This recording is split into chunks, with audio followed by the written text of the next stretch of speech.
Oh, I don't know why I'm not showing up. I should be up. Because I am not in a chat.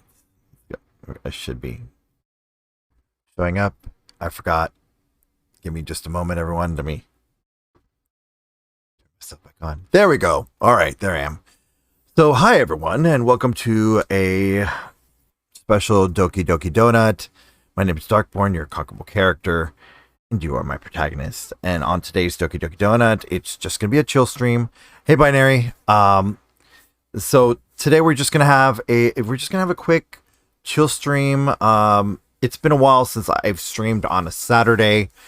I'm not gonna be playing any games. We're just gonna be hanging out, and I'm still grieving. But I did want to kind of just hang out and just I just wanted to hang out. That I think that's the best thing I can say, is that I just wanted to hang out. I just wanted to talk to all of you and just kind of let you know how I'm doing, and I'm gonna be okay. It was just a lot's happened in the past couple days, so yeah. And of course, it wouldn't be a Doki Doki Donut if I didn't have technical glitches. So there you go. Oh, thanks, Binary.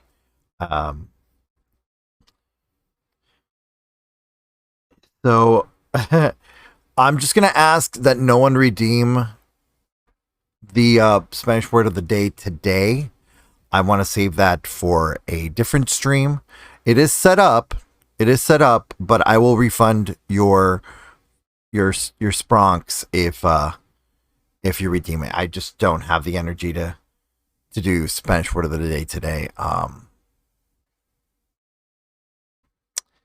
Again, I just want to keep it a nice chill stream, and we're just gonna be hanging out. I'm gonna be reading stuff that I wanted to read. I wanted to do on a previous stream day where I just wanted to do a chill stream, and I ended up not doing it. I was gonna do that on Wednesday and decided not to. I just didn't have the energy. I'm gonna be honest. But just know that there will be time to time, because it is middle of the day. I have two doggos that are very demanding, one more than the other. So we will have doggo breaks so I can take them out and so they can do their business. And one is right here right now giving me the look. So that's what you can expect today. Today is just going to be very chill, very relaxed. We're going to I want to try and ease in back to streaming today. So I ask you all to just be gentle with me today. Don't push me too far when it comes to certain things. I'm just asking you to respect certain boundaries, because I am still kind of raw. And there are certain realizations within my family and stuff like that, within my bio family and with my parents and stuff like that, that I didn't know certain things, and certain things have come to light that not bad, but it has made me think more. And so regarding this loss, and it just, my head's still a little loopy about it. So yeah, so without further ado, we're going to go into the quote-unquote game area, and we're going to go there, and just start talking and just kind of reading the material together, that we were given, that I was given, the other players were given,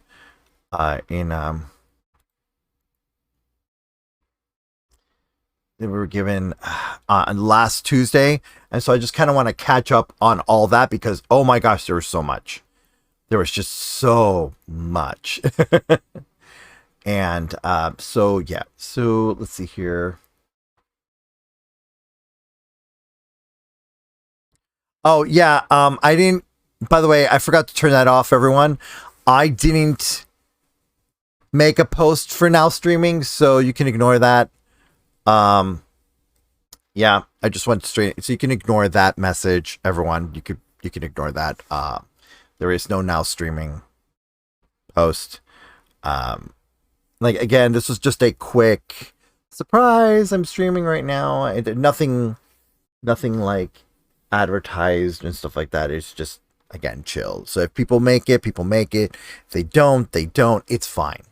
It's fine. I think this is more me talking to myself and getting back into feeling comfortable with streaming again before Monday and Tuesday roll out. We are going to have a Flights of the Legacy on Monday.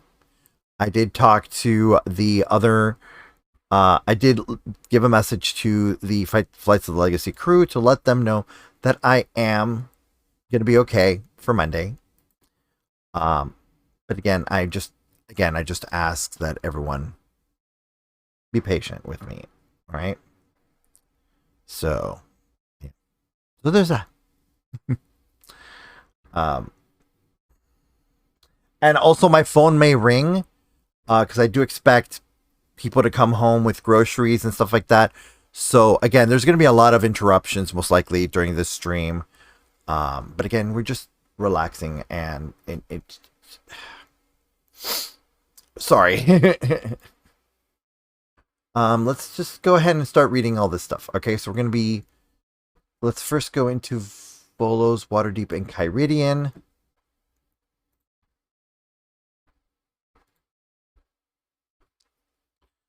Okay, that's the cover. Oh, there we go. Okay, Volo's Waterdeep Enchiridion, A Visitor's Guide to the City of Splendors by Volothamp Gedarm, under the generous patronage of the Lords Melshimber. Published by Tim Waterdeep Limited associated with the Fellowship of Innkeepers and the Fellowship of Carters and Coachmen. I, Volothamp Gedarm, verily attest to the veracity of the words printed herein. Set your course by the truth, and you shall never be lost, no matter how far you wander. I coined this well-worn adage myself years ago, and it has served me well in all my travels. Consider any antimony, jacitation, oh my gosh, these words, mendacity, obliquity, oh god, I don't know how to pronounce that word, obliquity, pasquinade, parapraxis, what the traducent or similar found in this document to be corringum. Oh my gosh, these words. Address all claims to such abracade Felswap solicitor 17 Mulligan Worms Way, Castle Ward, Waterdeep. Goodness. All right. Let's see. Welcome, traveler. Oh, goodness. All right. Oh, goodness. Yeah. Your arrival in the city. All right. Here we go. So we're first doing the Ankyridian, which was one of the books that we were given as a party. I'm going to make this bigger. Move it around. Yeah. Move that there. We're going to first see this map of Waterdeep. That is how massive Waterdeep. It is all of this. This whole thing is Waterdeep. It's massive. It is a massive map. Let's see here. I'm having a little bit of acid reflux there. And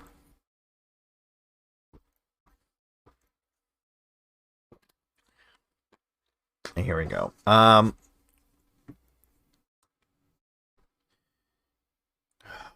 Let's see here. All right. Yeah.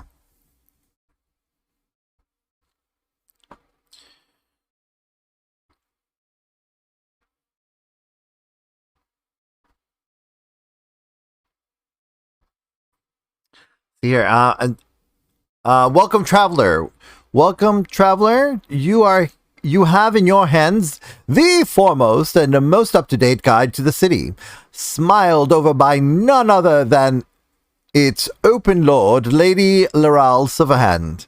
This chapbook will serve you well until my seminal work on the subject Volo's Guide to Waterdeep.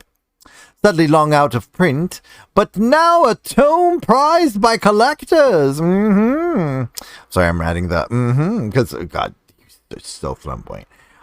See here, so extra. Let's see here. Can be updated and printed anew. Ask any broadsheet seller, innkeeper, shopkeeper, tavern owner, or bookseller if they'll soon have copies of the new edition for sale. In other words, bug the shit out of these people so they carry my book. Pester them so they carry my new book. Here we go. Entering Waterdeep. Likely you have already arrived in Waterdeep and borne witness to some of its many wonders, but in case this pamphlet has found its way beneath your worthy eyes in anticipation of your visit, due to the commendable efforts of some friend or family member who loves you dearly, I shall explain briefly the circumstances of entry. You will have traveled through lands claimed and controlled by the Lords of Waterdeep long before you see its walls. If you've come from the south by the tradeway, you'll have met the city guards at their post at the Zundbridge. At Zunbridge, sorry. From the north, by the way of the Long Road, you'll have passed under the watchful eye at the town of Rassalantar. And whether by land or sea, you'll likely also have been spotted by the Griffin Cavalry, even if you have not spotted them. Worry not! Waterdeep is a welcoming city, and you have nothing to fear from these guardians unless you lead a rampaging army of orcs, a horde of gnolls, or similar. They do not even require a toll to be paid. Beware of the city guard who demands a toll, and report the incident to a magister of Waterdeep at your earliest convenience. If you travel in a large caravan or on a ship, you will be required to register with a magister at the gate at which you arrived, or the harbor magister. Magisters can easily be recognized by the black robes they wear, and, in fact, are commonly called black robes as a result. And the city guard force that always accompanies them. Be aware that magisters can pass a sentence without a trial. It behooves you to treat them with proper respect. All right, so we're going to do this here. We're going to stop here for just a second. I'm going to go quick BRB because the doggos want to go OUT. So, all right, so I will be right back.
All right, and I am back.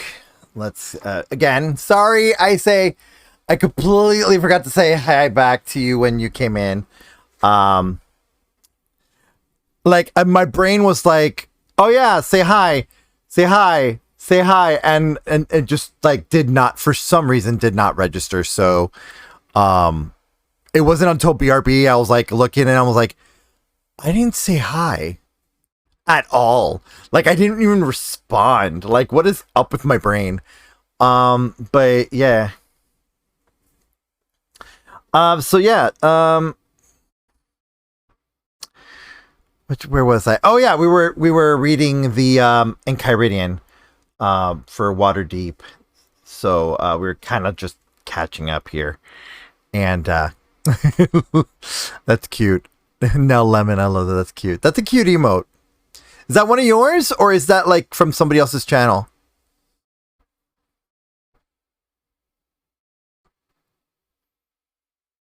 Gonna give a moment for a response.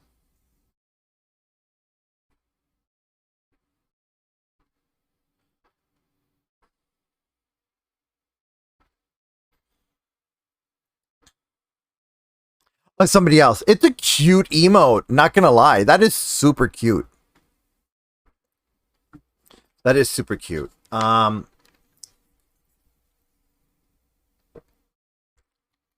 right. We left off with to pay them the proper respect.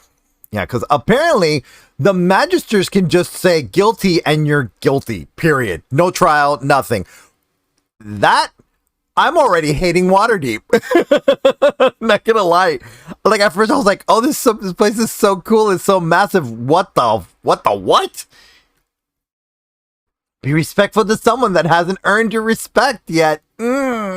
Because sometimes things there are a lot of things that I do love about D&D, and then there are things like this that I really dread. Like I hate. Like it's just like oof. Now mind you, I've never played Waterdeep never played any Waterdeep campaign before. But yeah. That is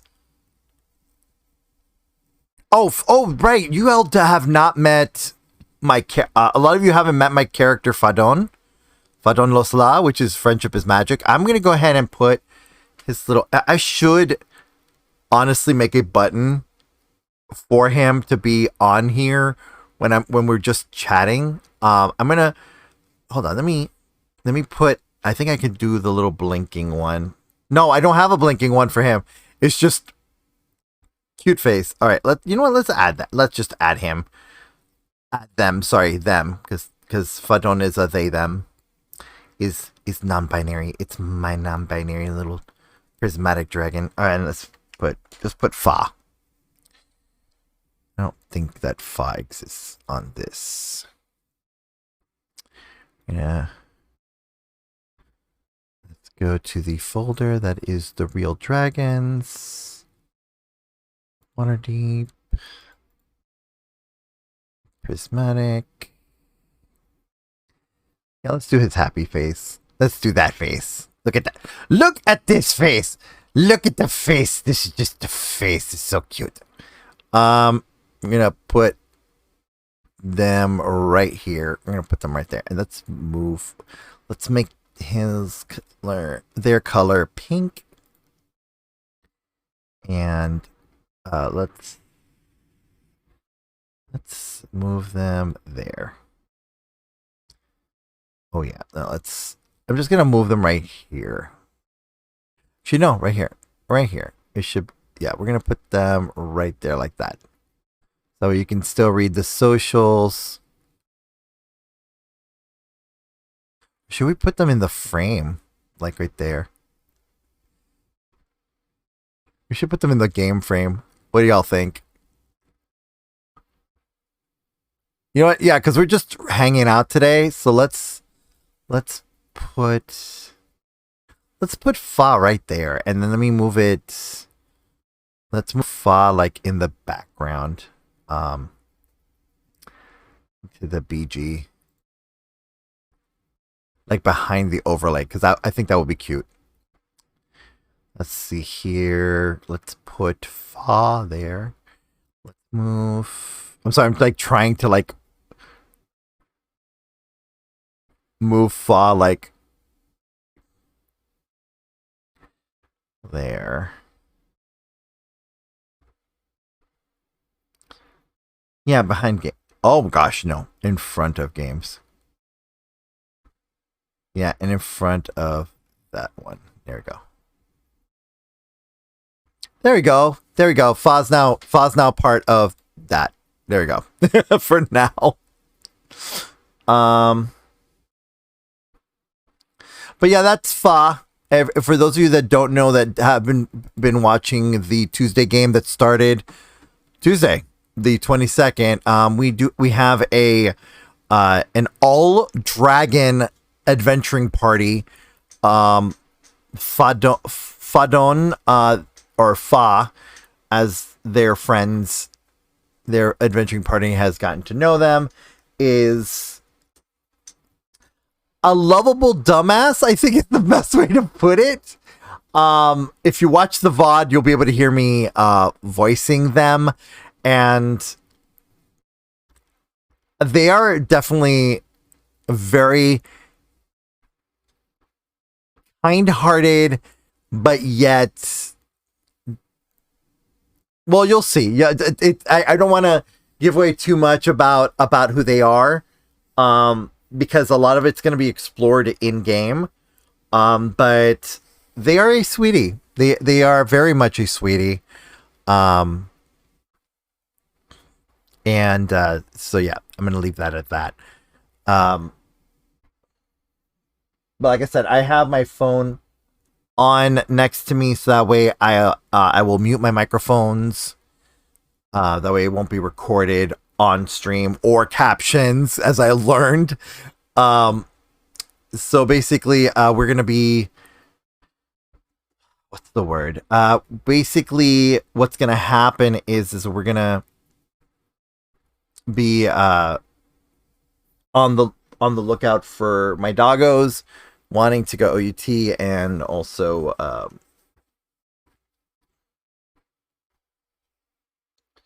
yeah, it's just that. Okay. All right, so I'm just gonna just give me a moment. I'm just gonna let my DM know, that the DM of the group know that I'm just doing a chill stream regarding what's going on.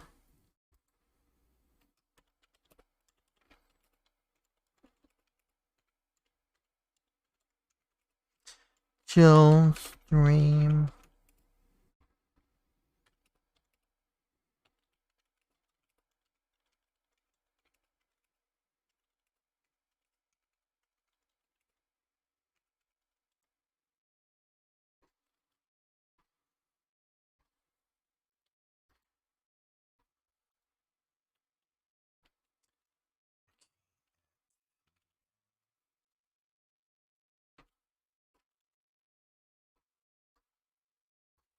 And then I need to add my link.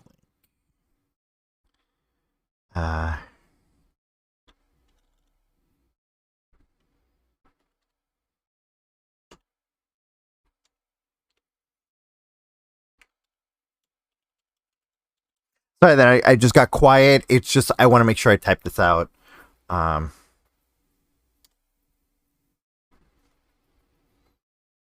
Okay.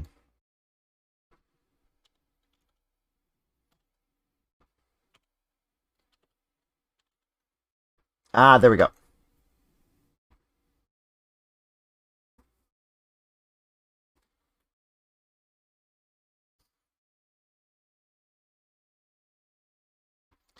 All right, let's see here. We last left off with that. This is gonna be interesting because Fa's interpretation of what I'm reading right now is similar to my reaction to it. It's like, well, I already don't like these black robe people. I'm already like not liking them. Like, what is going on? Oh goodness. All right, so let's continue with with this. Let's see here. Worry not. Waterdeep is a welcoming. Oh no, sorry, I already read that. If you travel overland in a small party or alone, you aren't required to register with a magister unless your stay extends beyond a 10-day. What is a 10-day? Is that just 10 days? At that point, you must register with a magister either at the harbor, the gates, or the city courts. Discovery of your failure to do so can result in a fine or forced labor. What? What in the what? What if you weren't told this information? What if you were not told this information? These magisters can just wow. Wow. Right, binary? Oh my gosh, wow. Welcome to Waterdeep. Holy shit. That is insane. So wait, let's just keep reading. Of course, registration subjects you to a monthly taxation. But as a truculent old acquaintance from the Dales once told me, the sheep gives the shepherd its fleece, or there'll be mutton for dinner. What? That is, the magisters will get you either way, so you might as well register up front. The fuck is up with this city? The fuck? What is up with Waterdeep? Holy shit! This place is already fucked up in my book. Holy shit!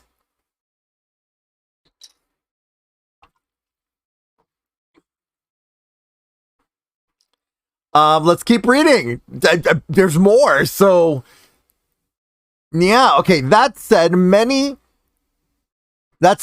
canny visitors with business for a month or a season bedtimes avail themselves of the hospitality of inns in Undercliff.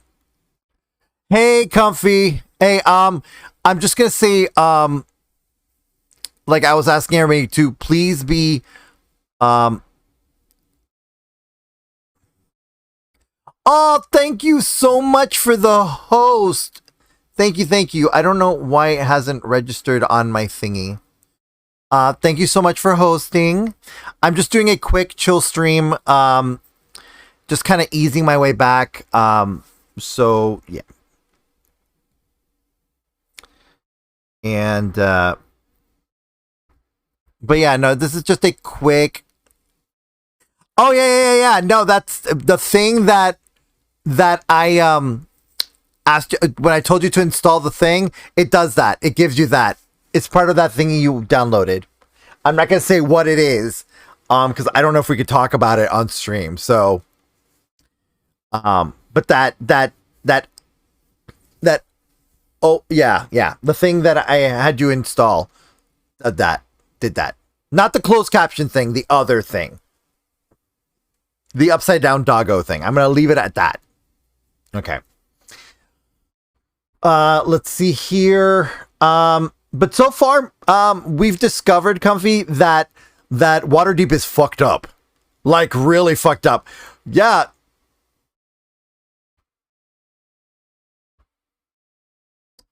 It was an extension you added. Let me just put it that way. I really don't want to. I don't want to say it out. I don't know if I could say the name of it. That's why I'm like, it's that extension you added. Okay, all right. That adds that.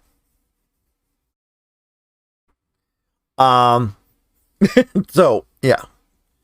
No, Comfy, I'm not doing the Spanish word of the day. I will be refunding you that. I'm just trying to take it easy today.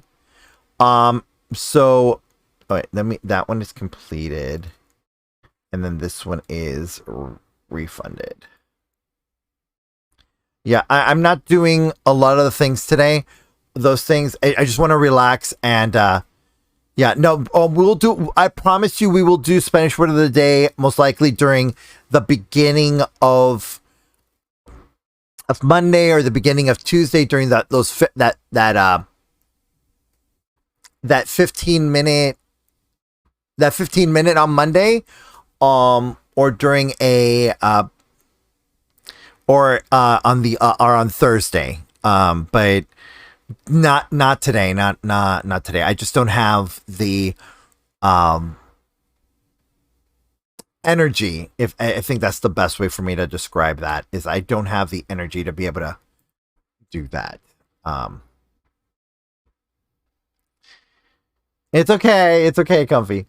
Let's see here. All right. So, let's see here. Where did we leave off? Where did we leave off? Good. Continue. I know I'm trying to, but now I don't remember where I left off.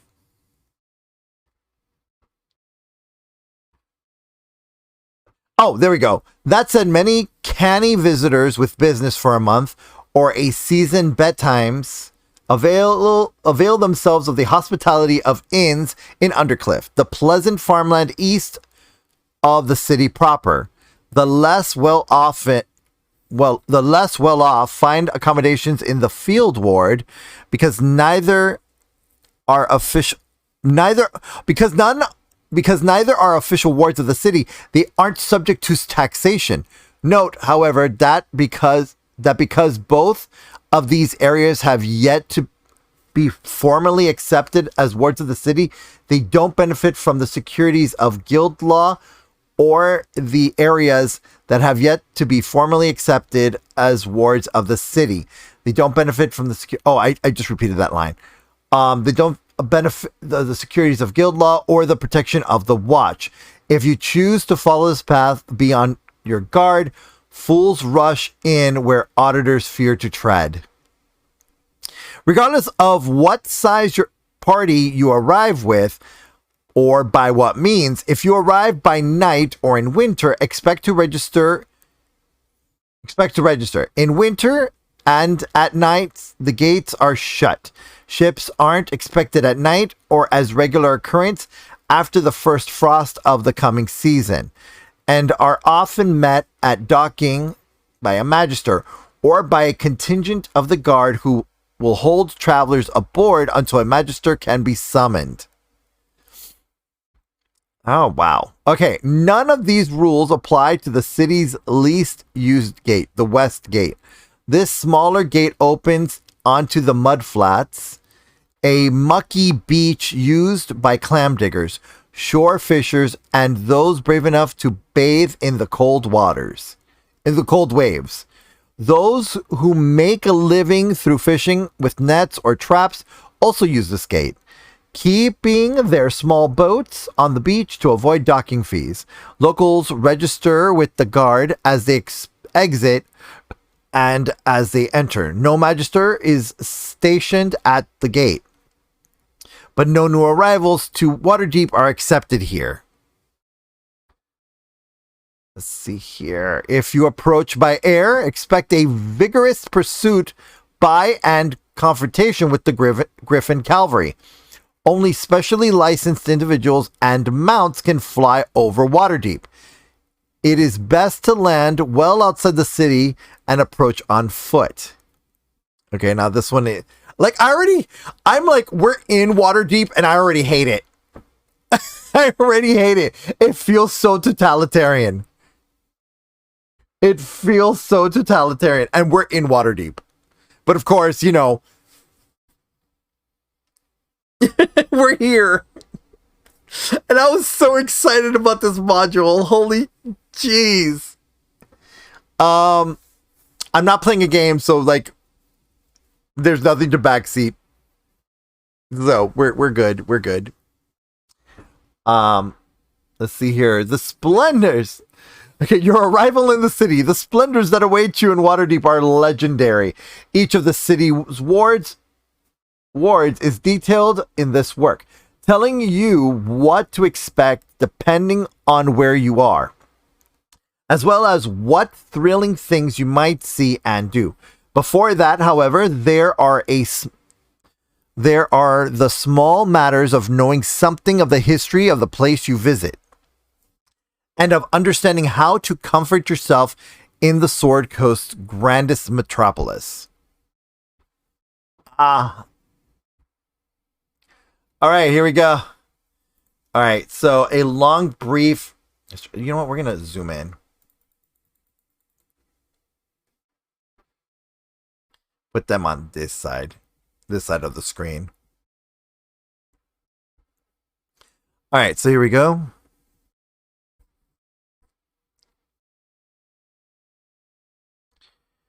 Let's see.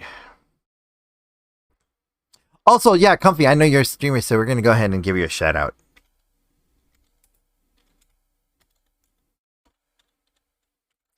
We're gonna give Comfy a shout out. There we go. What was Oh, right. I remember this is that crow. I don't know why it says Stardew Valley when the clip is so the last game you played was Stardew, but the clip is from the death game. The death, I forgot, what is it called? Comfy, what was that game called?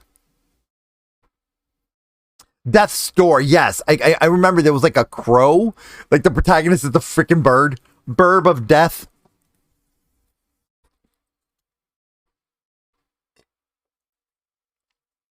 Oh, you played 2 games that day. Got it. You went from one game to the other. Got it. And then you updated your title to reflect the second game.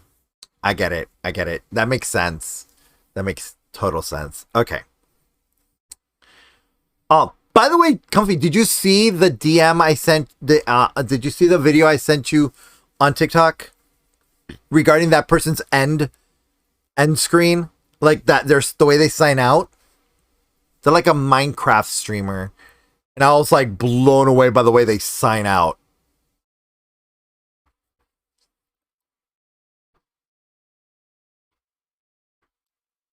Yeah, that TikTok.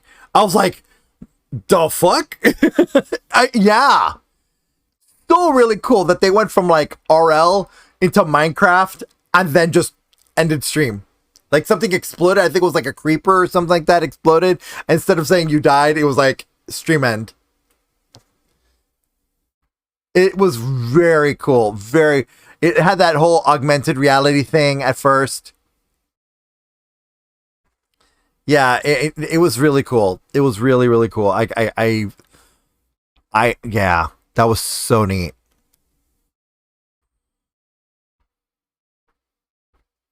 All right, let's see here. Let's continue where we were going. The next one is called A Long History in Brief. Click on the image because we always do. That is pretty cool. I love the markings on the bull. That is so freaking cool. Oh no! Why is the owl in a cage? Or is that an owl bear? I think that's probably an owl bear. That's probably an owl bear. Because that is a massive owl.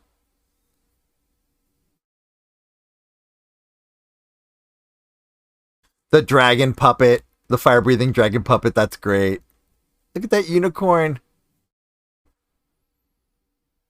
Stiltwalker. Look at all that magic. All right, so let's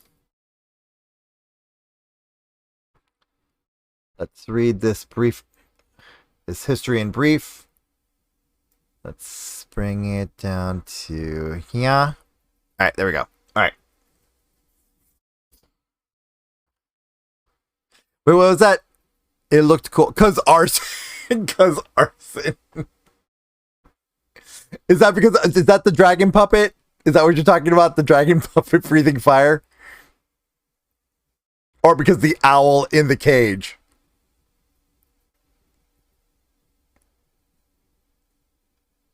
I'm gonna wait for a response.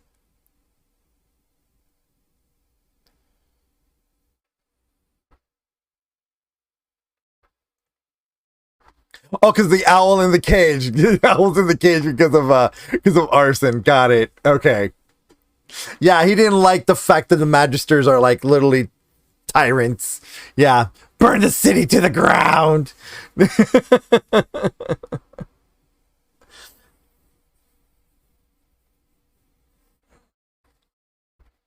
All right, let's read this quote. There shall come a time when our city and its deep water bay shall grow in fame and fortune across many realms and many worlds.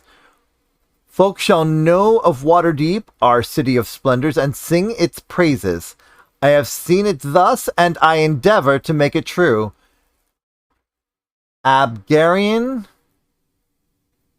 the first open lord of Waterdeep, circa 1032 DR. I don't know what the DR is for.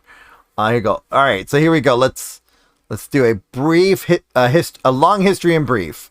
People have inhabited the plateau upon which Waterdeep stands for longer than human histories record. But as is the way across... Oh, BRB, everyone. I hear a sound at the door.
All right, I am back. Sorry, they just got back with groceries, and give me a moment.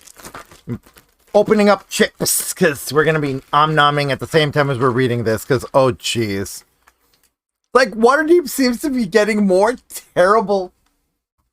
It just seems like this place is just terrible.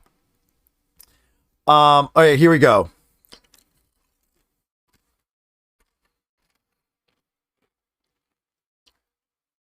All right, here we go. All right.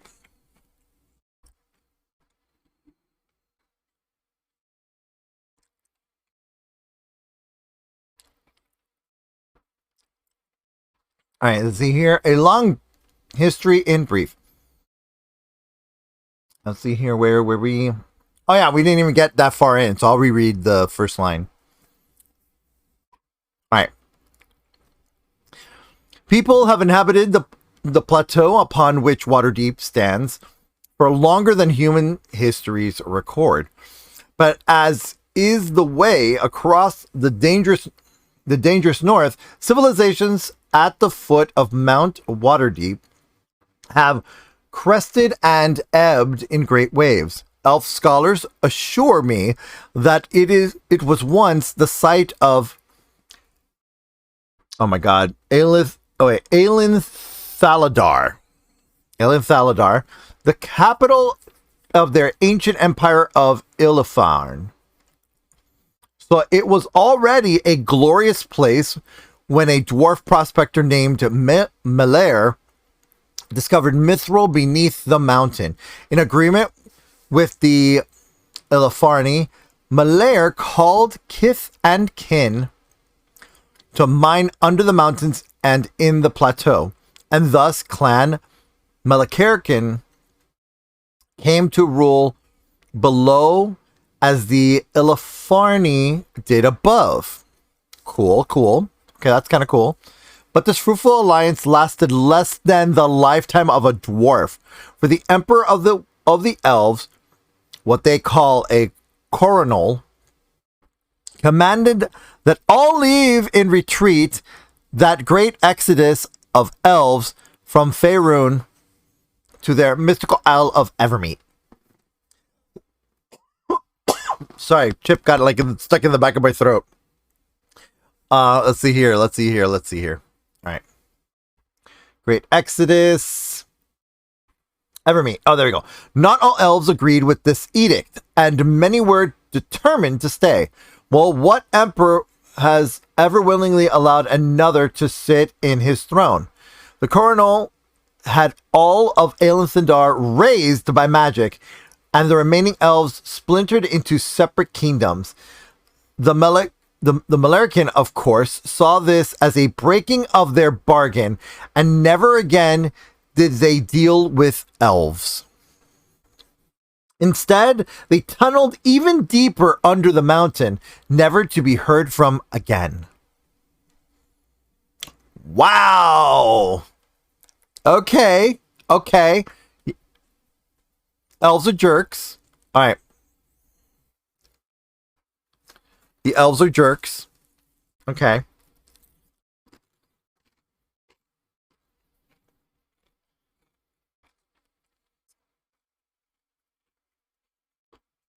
All right. Let's see here. Are y'all with me here? So far, historically, elves are jerks. Let's see here.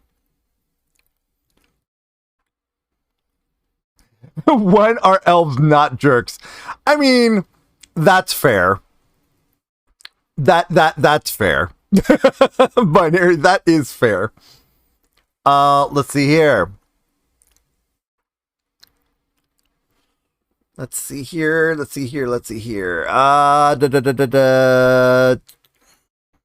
Vanished under the mountain. Okay. Various warlords later claimed the plateau's harbor as their own. But it was one known as Namor who is best remembered. A History of Waterdeep, Age 1. The Rise of the Warlord records how Namor raised a wooden stockade to protect the settlement around the harbor, claiming rule over the town that was then by then was being called Nemours Hold, the town of Waters Deep.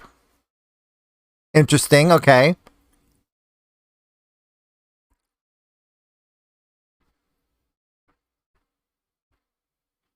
They make dragons look kind of... Hey, us four are not mean. The four of us are not mean. That is species. That's species binary, and you're a fairy dragon. You should know better.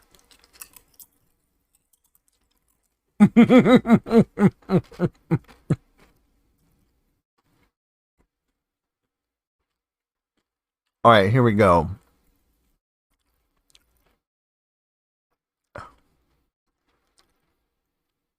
Okay, well, let's see here. All right, let's scroll down. Oh, well, that was too fast. The towns of Waters Deep. War between orcs and elves in lands farther north drove hordes of trolls south to claw at the fledgling city, and amid this danger, Nemours died of old age. Many blood struggles unfolded between local folk and trolls, until the magic of a youth named Ankyridian, I might be pronouncing this name wrong, Haynar! Ankyridian, again, I'm sorry if I butchered this name, turned the fortunes of the war against the everlasting ones, which were destroyed or scattered.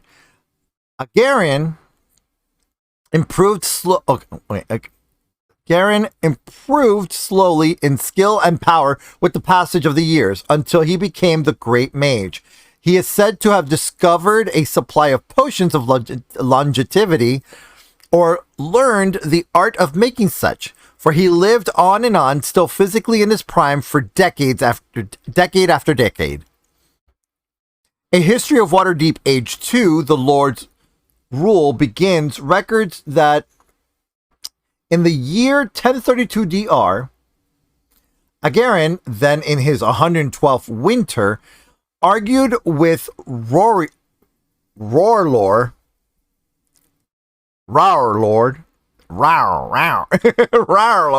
It's kind of hard to say that without...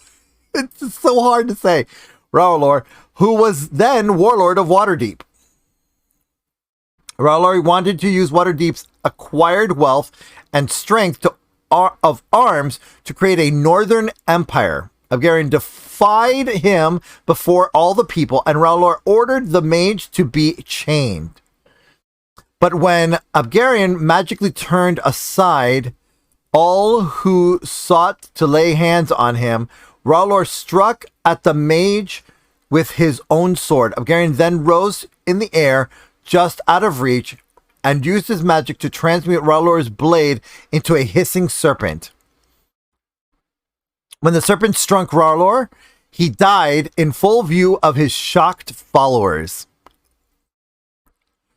Ankyridian then gathered the leaders of Waterdeep's armies and powerful families. While runners sought to bring them to the castle, flames roared and crackled in the empty warlord's throne at Ankyridian's bidding, so that none could sit there. Then, immediately the fires died away, leaving both the throne and Ankyridian unharmed. From this seat, the very one which the open lord sits to this day, Ankyridian decreed how the city would be governed. While he would sit as lord openly, a council of other lords of nearly equal power would rule with him. But the identity of those other lords would be hidden even from each other, thus preventing any of them from being approached and influenced by bribe or threat. So it was that Ankyridian established Waterdeep's system of governance. Okay, that's kind of pretty cool. But still, fuck the Magisters. Fuck them Magisters. I don't like them. I don't like that they have immediate arbitrary power like that. Oh, you're guilty because I say so. Like, that's not right. I don't like that. Let's see here.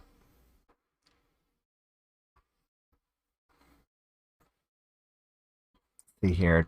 Where were we? Oh, governance. Okay, here you go. Abgaran was instrumental in establishing many of Waterdeep's other institutions, such as its black-robed magisters. Oh, so this is the dude I need to blame for the black robes. Got it. It's the Griffin Cavalry and the city's many guilds. The first Open Lord ruled wisely for over 2 centuries before the magic sustaining his health failed. Now he lies entombed in his tower, which you can still see standing in the courtyard of the Palace of Waterdeep. Beware that you don't approach too close, however, lest you stumble into the invisible barrier, a force cage, I am told, that surrounds the tower. Oh, shit.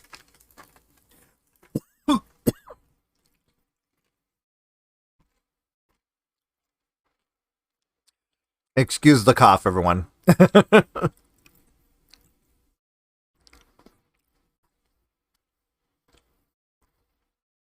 Also, if you're having trouble with the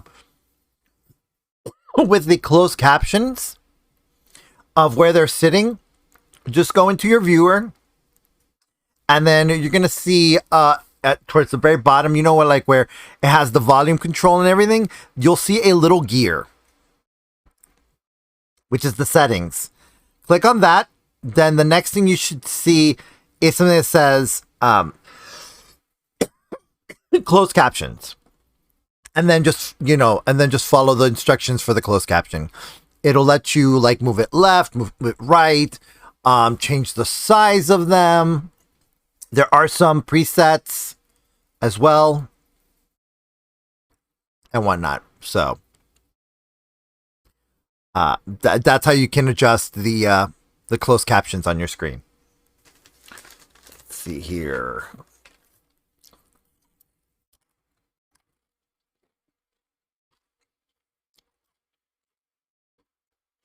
All right, let's go. Where were we?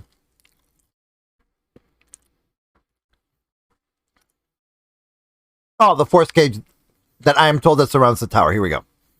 All right. Within that barrier lie additional protective wards, as demonstrated by the floating bones of the last person who tried to defy them. What? What the? What if you accidentally trip and like hit it? Like, what the?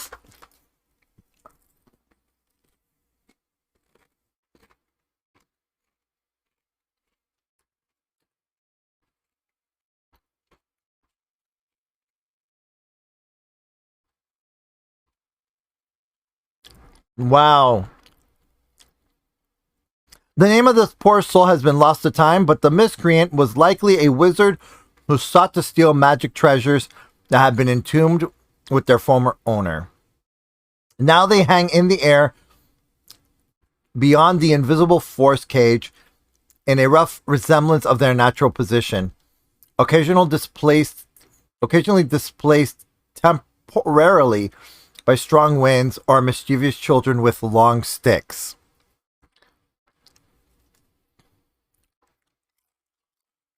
That's harsh. That is fucking harsh.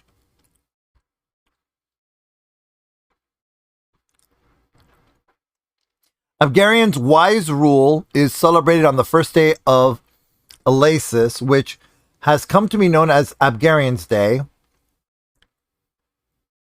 Abgaran's Day. For more about this, see City Celebrants in City Splendors. Do I have that one? Yes, I do. And we'll go to that one after this.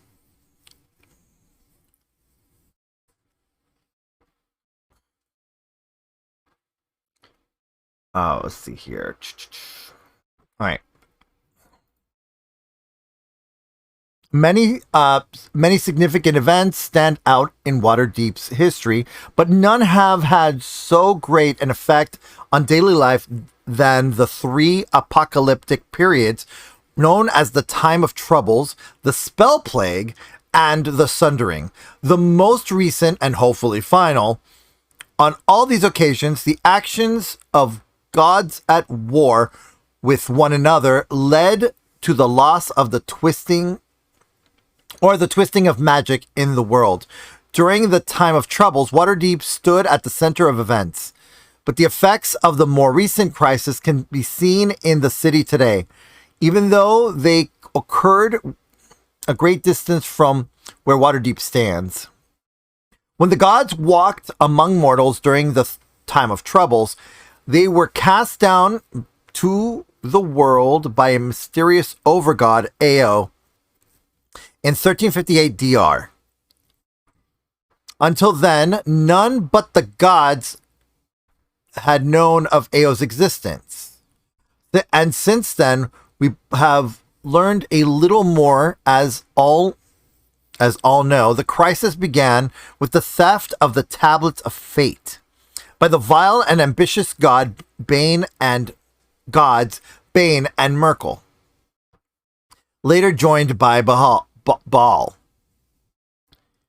These mystic artifacts supposedly determine the extent of the gods' powers and dictate how they use that power.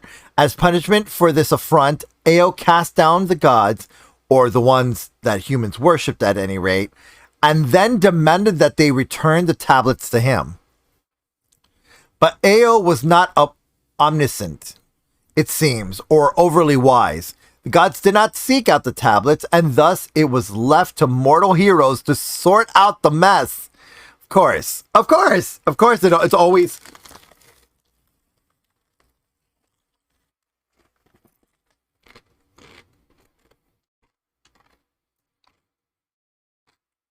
Sorry, Munch Crunch. Of course, it's up to mortals to fix god messes. Of course. Because why not? See here.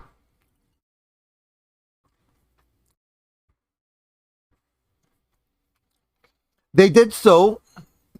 Their efforts culminating in Waterdeep. It was on the slopes of Mount Waterdeep that Ao was last seen, when he granted godhood to the human heroes Kalimvor, Midnight, who became Mistra, and Cyric. It is no surprise then that Waterdeep has since attracted a steady stream of pilgrims who worship Midnight at Mistra's temple and pay homage to Kalimvor in the city of the dead. It might surprise you, though, to learn that Waterdavians had a short-lived penchant for worshipping Ao.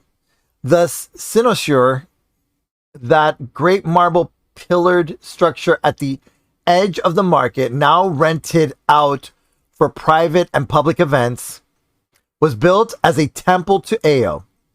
But his worship fell from favor when all prayers to him went unanswered, and folk realized that they had no idea what he stood for or who he was. You can visit the Cynosure and see sculptures and paintings of all major participants and events of the Time of Troubles. Entrance is free to the public, and on any day when no event, such as public meeting of guilds, a noble's coming of age ball, or such, is scheduled. In the year of Blue Fire, 1385 DR, the spell plague gripped the world. No one knew it at the time, but it has since been divined that Cyric's long hatred for Mistra boiled over and led to his murder of the goddess of magic. What the what?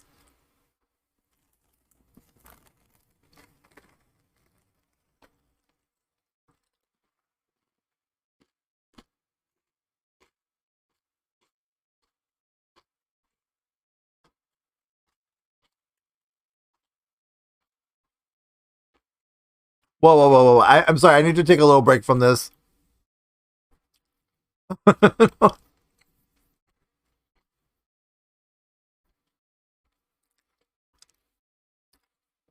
By the way, how's everybody doing?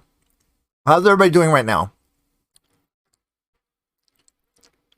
Are y'all enjoying this little history lesson of Waterdeep as I am?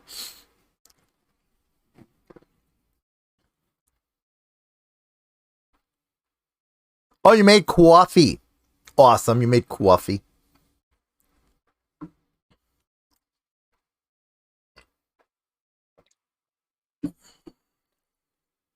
Oh, and you're enjoying the history as well. That's awesome.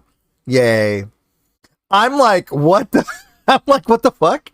Like, what the what? Let's see here. He murdered Mistra. Wow. Okay. Where is that? Where was I? Oh, here we go. I was absent from the world at this time, indisposed by the force of imprisonment spell. Elimster has since explained the events to me, but I must confess that much of what he said made little sense. It was a long lecture having something to do with stars, crystal spheres, and demi-planar reality mirrors. Suffice it to say, parts of our world switched with parts of another, and magic was again disrupted. Hey, Anubis. Yeah, if you need me for anything, let me know. Yeah, I will definitely let you know. Like right now on this chill stream, I'm just reading the materials that we have.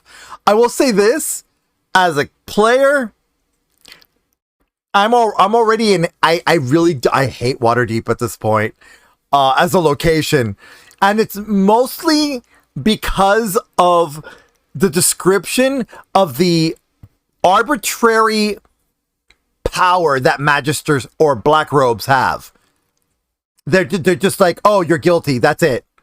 No trial, nothing, no way to prove your innocence or to fight for your innocence. No, they think you're guilty. You're guilty. I hate that. That's like so terrible. But yeah, again, this is just a chill stream. I'm just reading all the materials that you gave me. That you gave us on Tuesday. That is pretty much most of Faerun. Wow, I didn't know that. I really did not know that. Again, I'm not really familiar with Faerun as is. So like right now we're at the second part, which is the spell plague. So that's where we are in the history right now.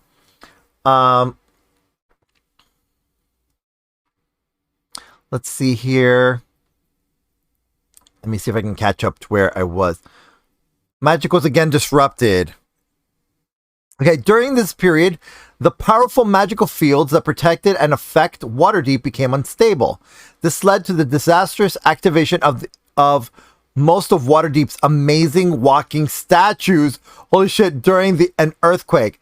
In the years before, the walking statues were often hidden on the ethereal plane to be called forth only in times of great peril.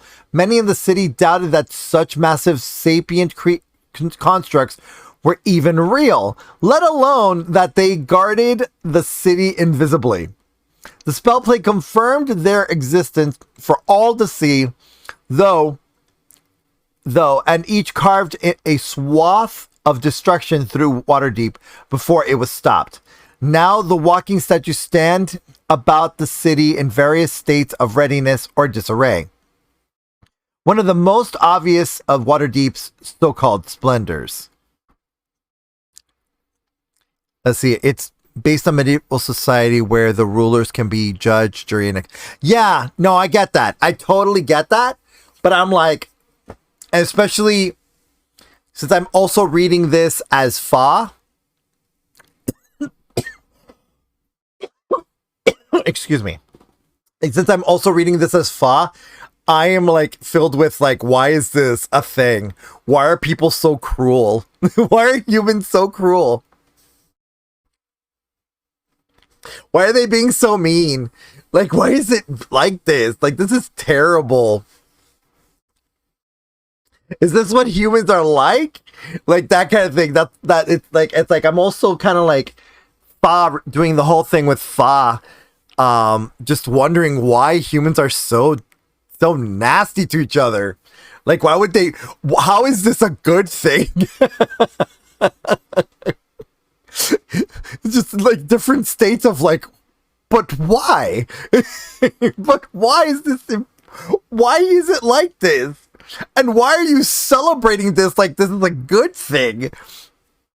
But yeah, all right. So let's see here. There's after the spell plague came the Sundering. Elf scholars insist on calling it the second Sundering, asserting that the creation of Evermeet thousands of years ago was a similar happening. Regardless of the name you give it, the event that unfolded beginning in 1482 DR. Okay. Actually, while you're here, Anubis, can you explain to me what DR is? What does DR denote? Because I don't have anything so far that I'm reading that denotes what DR means.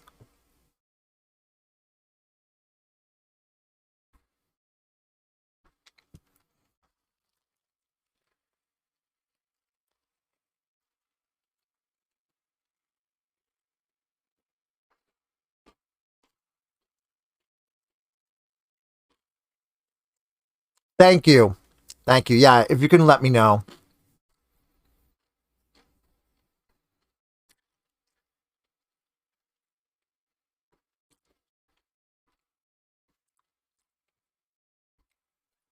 Oh, okay. All right, let's read this. Dale Reckoning, DR. Dale Reckoning is taken from the year of sunrise, 1 DR, when the standing stone was raised by the elves of Comanthur and the human Dale and the of Cormanthir and the human Dalesfolk. Since this time, humans were permitted by the elven court to settle in the more open regions of the forest. Oh, I see. So it's like DR is actually a representation of the treaty, of that physical, the standing stone being a treaty between humans and elves. Got it.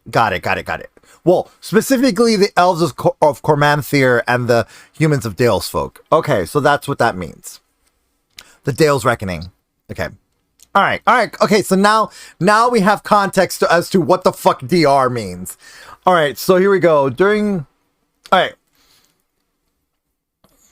1482 DR was the result of another world called Abir. Then we're going to call it Abir. Okay. I am told passing again into our own, the gods were once more cast into the mortal realm. Will the gods just stop fucking up? Seriously. This time embodied in mortal beings known as chosen. Ooh. The old troublemaker Ao seems to be the cause of it all. Come on, Ao. Really? Can you just stop? Though why he chose to cast down the gods was a matter of dispute among even those entities while they were with us. Apparently, all of this was foreseen by Waterdeep's legendary wizard, Kelvin Arunson. And it was only through his wisdom and efforts of Elminster, Laurel Silverhand, now the open lord of Waterdeep, and a handful of others that the world was saved. According to Elminster, Ao made the tablets of fate as a result, restoring the divine order and separating Abir from Toril.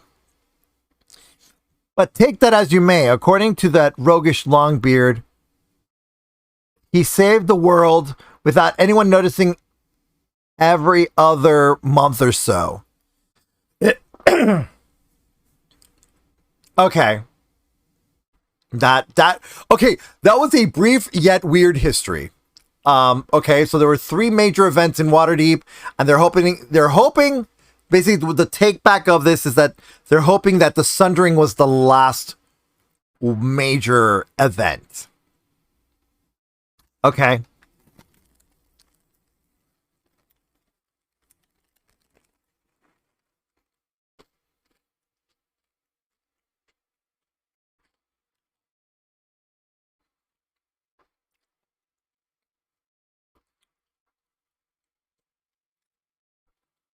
Ah, goodness. All right. Let's go. Let's now open. We did a brief history. Now let's do surviving the city. Let's look at the image like we do. Oh, look at his pipe. How cool. I think I've seen this character. Oh, there's a magister right there. There is a fucking magister right there in the image.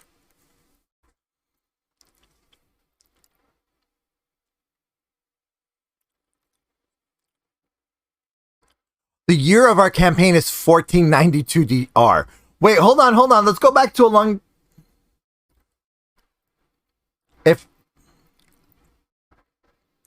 So we are 10 years after the Sundering. So the year of our campaign is only 10 years after the Sundering. Interesting. Okay, that is interesting. All right. Let me now, of course, size this. That I did not know. Okay. I'm so glad that we took this quest from Volo, because there is so much that my little precious bean has now learned of this city.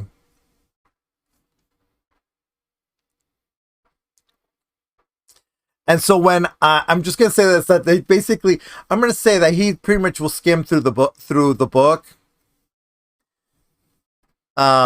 Sorry, they will be skimming through this book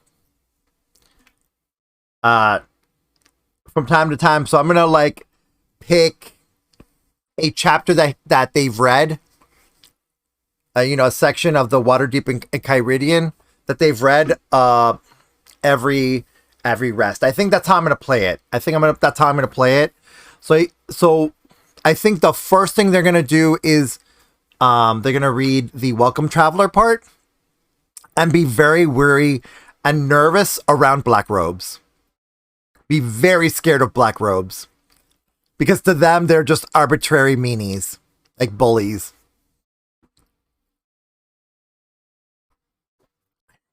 And this is going to give Fa a very, my goodness, my poor dragon is going to have anxiety around people with black robes.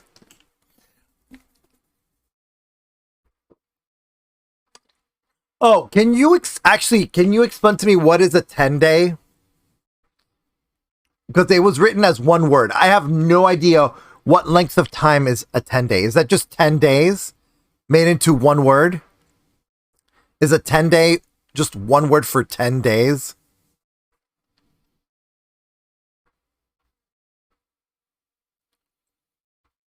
I'm gonna wait for a reply. Oh, okay, so my assumption was right. Okay, so it's just literally a word for 10 days. I mean, oh, a week in Faerun is 10 days. So basically, more than a week. So if your business is longer than a week in Waterdeep, if your business is longer than a week in Waterdeep, you have to register with the Magister and pay taxes. Oh goodness, we're probably gonna have to. I'm gonna say that he's gonna know that at this point, because that's part of the Welcome Traveler part. Right. Everyone, just give me a moment. I need to go get some more water, as I have just run out. I didn't realize that I drank through all that water. I will be right back. It's just going to be a very short break.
As promised, I am back. Okay, so there's 10 days in a week in Faerun, and they called them 10 days so people didn't get confused with a week for us. Oh, I see. It's for players not to get confused with numbers. Okay.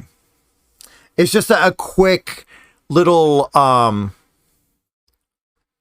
reference for time management so that players aren't confused with player time versus game in world setup. Okay. All right, that makes sense. I mean, that makes absolute total sense. Oh, I see. So there's only 3 weeks in a month. Every month has 3 weeks, but we still have 12 months. Okay, that's actually interesting. That's actually interesting. All right, so here we go. Surviving the city. Waterdeep is, by and large, the most civilized city on the Sword Coast. I hate that word, civilized. But again, you know, yet civilized doesn't mean safe, nor does it mean easy to navigate. Many day-to-day elements in the life of Waterdeep that residents take for granted are, to new arrivals, a bevy of wonders and dangers not seen in any other settlement within 1,000 miles. Here's what you need to know to survive your first few hours in the city. Mark this section for frequent reference. Here we go. Waterdeep is no village led by the code legal. Waterdeep is no village led by hidebound hierarchs or petty fiefdom ruled by the whim of a warlord. It is a city of laws molded by Tyr's spirit of justice. As a rule, you must trust members of the city watch to do their duty diligently, and you can't expect that the city's magisters will be fair. If you have cause to come before the Master Lords or the Open Lord herself, rest assured that if your cause be just, justice will be done. If, however, you find yourself in the wrong, know that it might take time to weigh that wrong on Tyr's scales. His hammer will fall, and it will be wielded by Waterdeep with a vengeance. Wow! Hate to see it even more. Anyways, unlike in less civilized settlements, punishment for crimes in Waterdeep isn't typically used as public entertainment. Scheduled executions occur behind the high walls of Castle Waterdeep, and floggings are carried out in the watch post nearest the sentencing. Okay, cool. They don't make a spectacle of corporal punishment. Okay, and executions. Okay. And floggings and sentencing. The watch makes every effort to take individuals into custody quietly so as not to disrupt other citizens. Those bystanders generally return the favor by giving altercations between criminals and the watch a wide berth. Okay, so they let them kind of like, okay, since, you know, I have no problem with you, you have no problem with me, just deal with it. I will just let it go. Like, I'm just going to decide to let it go. That is, I don't know. Waterdeep has a complex library of law and custom set by precedent, the main body of which can be read in the Code Legal. This document is available in multiple languages at the Palace of Waterdeep and in the common tongue provided on request by the magisters at the gates and in the harbor. Be aware that the Code Legal provides only an outline of typical sentences for various offenses, and magisters have broad discretion when meting out justice as they see fit. Any mass lord can overturn a magister's ruling, but there's rarely a mass lord around when you need one. So we're gonna go really quick. I'm gonna show you all the Code Legal. Code Legal, where is it? We all received one. Code Legal. see here. Oh no, I'm trying to find it. Player handout. It's probably in player handout. No? Oh, there it is. Yeah, I found it in player handouts. Okay. So everyone, this is the code legal. This is what we received by the guards of Waterdeep. And yeah, you know what? Let's take a break from everything else since we just talked about the code legal and actually read this. So, let's stretch this out this way and we're going to scroll through it. The code legal punishment code for a crime can include one or more of the following based on the nature of the crime, who or what the crime is committed against, and the criminal record of the convicted. Death, exile for a number of years or summers, flogging, a set number of strokes, hard labor for a period of days, months, years, depending on the seriousness of the crime, imprisonment in the dungeons of Castle Waterdeep for a period of days or months, depending on the seriousness of the crime, fine payable to the city, inability to pay the fines will lead to imprisonment and or hard labor, damages payable to the injured party or victim's kin, inability to pay damages leads to imprisonment and or hard labor. Edict, forbidding the convicted from doing something. Violation of an edict can result in imprisonment, hard labor, and or a fine. Here, crimes against lords, officials, and nobles. Assaulting or impersonating a lord, death. Assaulting or impersonating an official or noble, flogging, imprisonment to a 10-day and a fine up to 500 gold pieces. Blackmailing an official, flogging, and exile for up to 10 years. Bribery or attempted bribery of an official, exile up to 20 years, and fine up to double the amount of bribe. Murder of a lord, official, or noble equals death. Using magic to influence a lord without consent, imprisonment up to a year, or fine or damages up to 1,000 gold pieces. Using magic to influence an official without consent, fine or damages up to 1,000 gold pieces, and edict. Crimes against the city. Arson. Death or hard labor up to a year with fines and or damages covering the cost of repairs plus 2,000 gold pieces. Brandishing weapons without due cause, imprisonment up to a 10-day or a fine up to 10 gold pieces. Espionage, death or permanent exile. Fencing stolen goods, fine equal to the value of the stolen goods and edict. Forgery of an official document, flogging and exile for 10 summers. Hampering justice, fine up to 200 gold pieces and hard labor for up to a 10-day. Littering, fine up to 2 gold pieces and edict. Poisoning a city well, death. Theft, flogging. Let's see here. Let's see here. Where was I? Oh, yeah. Theft, flogging followed by imprisonment up to a 10-day, hard labor up to 1 year, or fine equal to the value of stolen goods. Treason, death. Vandalism, imprisonment up to a 10-day plus fine, or other damages covering the cost of repairs, plus a 100 gold piece, up to 100 gold pieces. Using magic to influence an official without consent, fine or up to damages up to 1,000 gold pieces, and edict. Crimes against the gods. Jeez, this code legal is so mean. It's like literally you can basically not defend yourself unless you have witnesses that you're defending yourself. Well, witnesses that won't turn on you. Let's be a little bit more honest about that. Witnesses that you know will not turn on you, that are trusted witnesses. Crimes against citizens. Assaulting a citizen. Imprisonment up to a 10-day, flogging, and damages up to 1,000 gold pieces. blackmailing or intimidating a citizen, fine or damages up to 500 gold pieces and edict.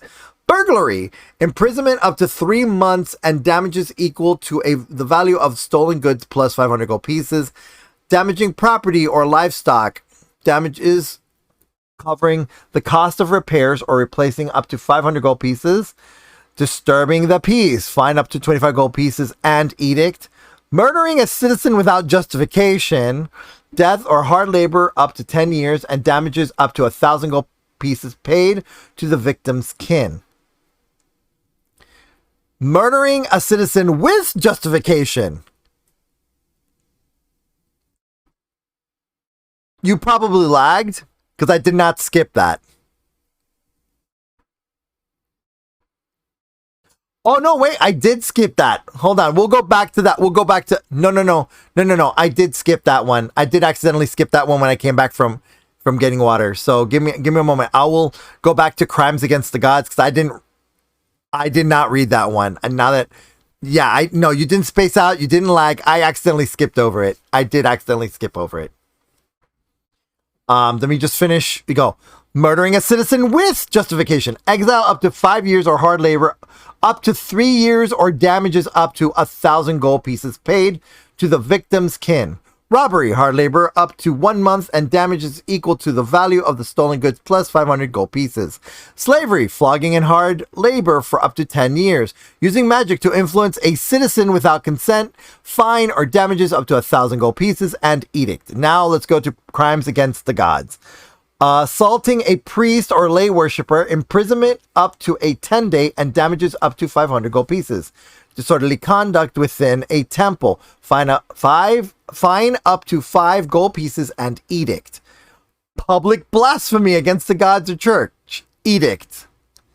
Theft of temple goods or offerings, imprisonment up to a 10-day and damages up to the double of the cost of stolen items. Tomb robbing, imprisonment up to a 10-day and damages covering the cost of repairs plus 500 gold pieces. Yeah, that is... And the thing is, this is very specific stuff, but apparently this is just an outline. And there's probably more stuff, as it was explained, as Volo explained, that in the code regarding the code legal, that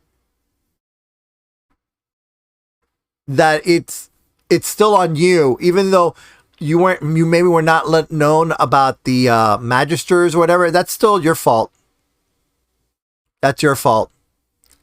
So you may be coming from some little town or village that has never been to a place like Waterdeep, that they don't have these arbitrary bullshit things.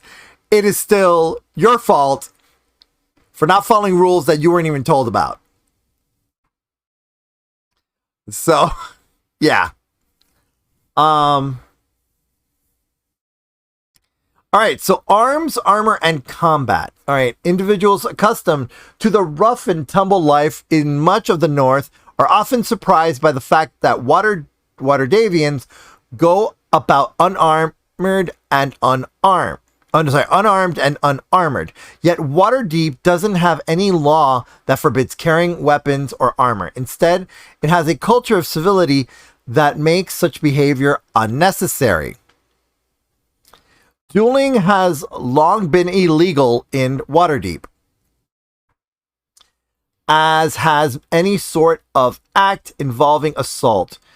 Individuals caught brawling by the watch will be arrested .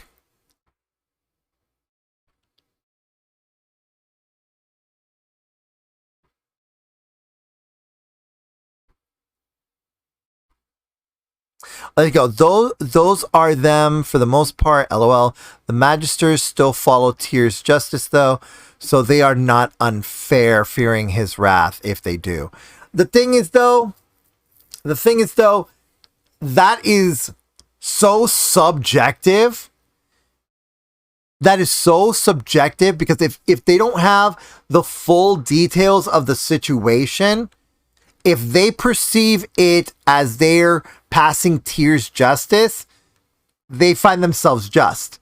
So that is such an arbitrary, unfair way to deal prosecutions and stuff like that.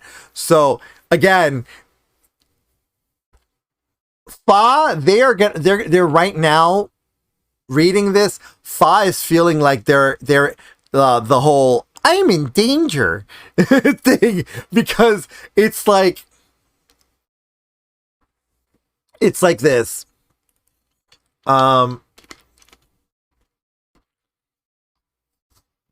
Now this makes them not trust any black robe at all whatsoever. If you see someone dressed in black robe, he's not going to trust that being at all, because that's not the way things are run in the clutch that they are from.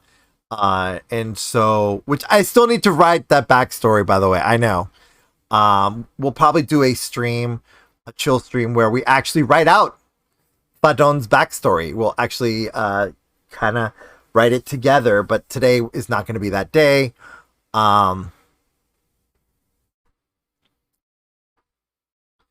But yeah, no, it's yeah. All right, so let's just keep reading. Let's see here. Dueling has been illegal in Waterdeep, as has any sort of act involving assault. Individuals caught brawling by the watch will all be arrested and judged regardless of who started the fracas or why. The tavern brawls are typically break out under the influence of too much drink, will often be overlooked by the watch, as long as the proprietor doesn't seek payment for damages and no one is significantly injured. Sport fighting, such as boxing or wrestling, is legal only if it occurs in a location registered with the city for that purpose. Additionally, any blade more than 1 foot long in length is subjected to an extra tax whenever it is sold, which helps explain why Waterdavians prefer to carry knives and knuckle dusters for self-defense. Okay, that makes sense. Businesses and individuals do employ armed guards, but except for nobles of foreign envoys, few people travel about the city with such protection. Hey, Arden. All right, yeah, thank you. I will take a drink of water. I've been drinking water this whole time, by the way.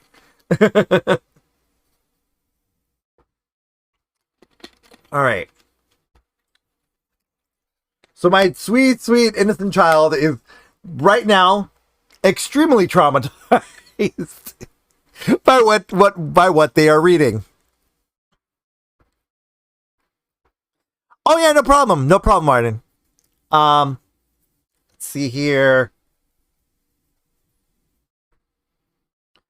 Where was I? Sports fighting, knives. Oh, self-defense. Okay. Businesses and individuals do employ armed guards, but except for nobles and foreign envoys, few people travel about the city with such protection. As such, the sight of armed and armored individuals walking the streets who aren't in the livery of the city or one of its noble houses inspires caution in most Waterdavians. Let's see here. Folk assume that you wouldn't bother lugging... Oh, folk assume that you wouldn't bother lugging around such equipment unless you either intend violence or expect that it might soon be visited upon you. I mean, okay, all right. So now in the context of our little dragons, I mean, they're not little. I mean, they are, but they're not. Our 6 foot tall dragons, I would say at this point, when Fah gets to this point and reading that, it's like, so if humans wear dragon scale armor, does that mean I'm walking armor? Am I walking armor? I can't take it off. So yeah, yeah. So putting it in context of Fah, they would be confused because dragons technically have been used for armor, or their scales have been for like scale mail. They've been their scales have been emulated in the way of armor design. So yeah, that would be confusing to Fa. All right, City Watch. Let's scroll to City Watch. Read the City Watch one. All right, City Watch. The first soldiers you see in service to the city will be the members of the city guard who patrol the roads leading to Waterdeep. Watch the walls. Waterdeep. Watch the walls, guard civic structures, and protect magisters. Waterdeep's streets, however, are policed by the altogether different force, the City Watch. The similarity of their names often confuses newcomers, so I offer this handy mnemonic. The guard guards the wall, while the watch watches all.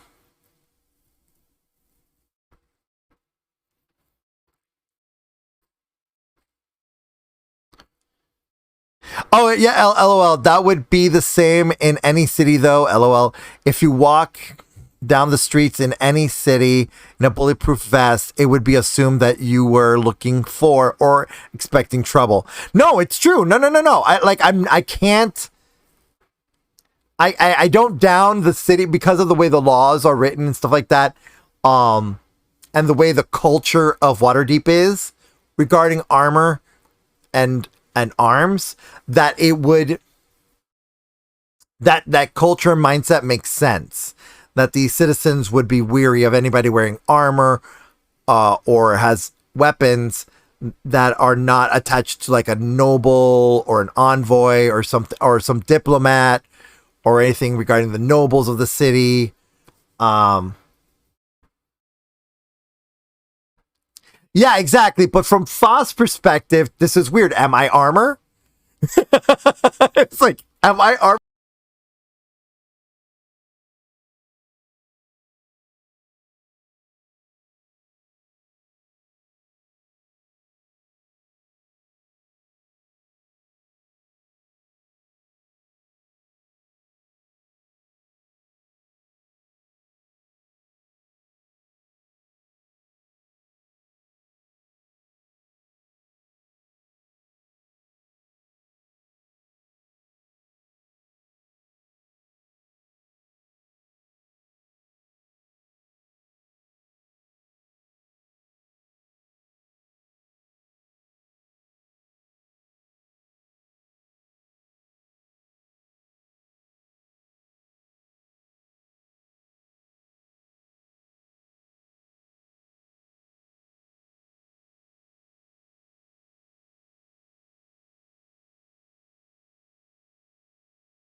Oh, there we go. My microphone's now working. Okay, what was the last thing you all heard?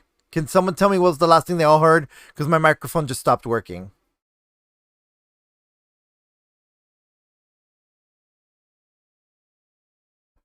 For some reason, the microphone stopped working. So if you all can let me know what was the last thing you all heard. But no, stream did not die.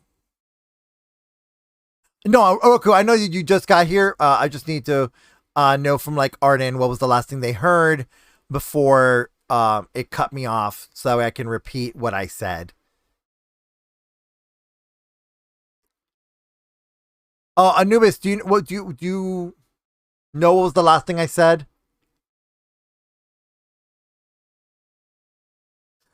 Now I'm a little self-conscious because it was quiet. And I don't know how long it's been quiet. Nar, are you if you're here, let me know. Oh, it was your comment? That was the last thing you heard? Was your comment? Okay. Yeah, okay, so that's where we're gonna go. We're gonna go off of that. Yes. I do believe from Fa's perspective, it's like, am I weapon? am I armor? Am I both? Like, this is weird. Like, you know, and as far as Fah's, it's as far as Fah and their quarterstaff, the way I like to think of it is, like that whole thing with the dogs with the big massive tree branch. So I like to think of Fah's quarterstaff as literally found a stick on the ground, and I'm finally gonna use it. All this power that I have, and I'm finally gonna abuse it. And so it's like that. I found a stick. Like, it's literally like that. It's how I imagine Fah with that quarterstaff. It's literally, they just literally found a branch they found a like massive tree branch on the road and just started like whittling away little by little, and it became a quarterstaff. And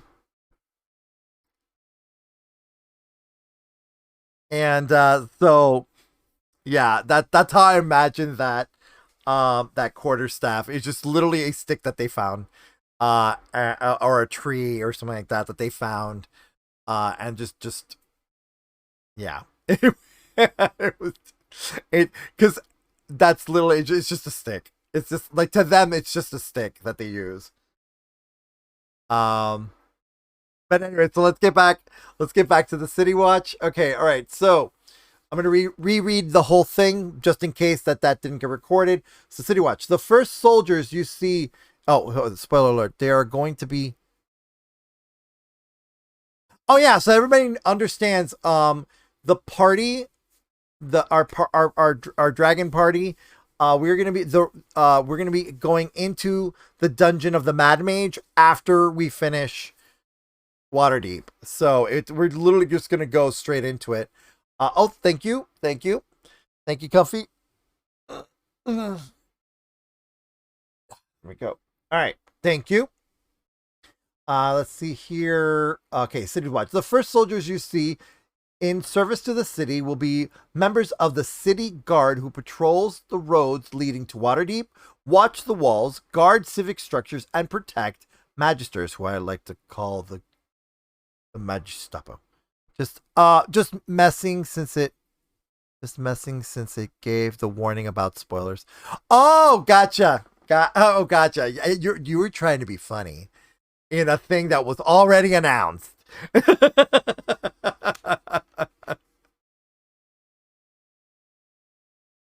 Yeah, I didn't feel like turning off the alerts, to be honest. I just felt like, let them just leave those alerts alone and just let them do their job.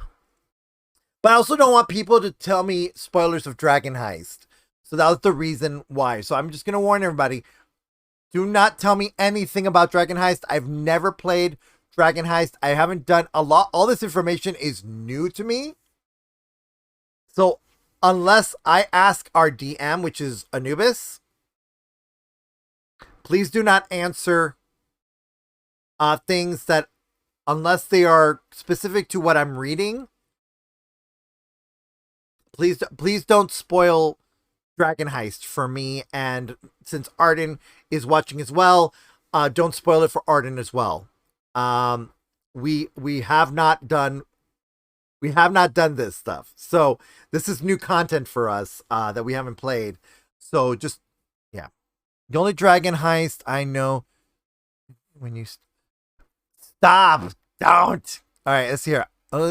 Arden, I only know a very, very, very, very, very, very, very tiny portion of Dragon Heist. Yeah, exactly, but it's still new to you, Arden. So we're gonna keep it. We're gonna keep it on the quiet. Okay, hold on. First off, we're going to do a shout out to Arden, who was streaming last night, Elden Ring. Let's see what is in the clips.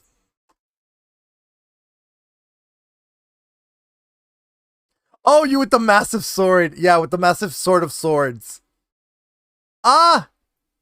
Oh, the clip. That's the clip I took with the rune bear. Oh, right. That's the clip of No Bad Touch.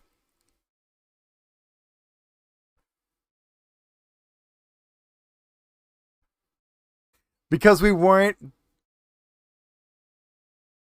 okay, because we aren't gonna mess with the portion.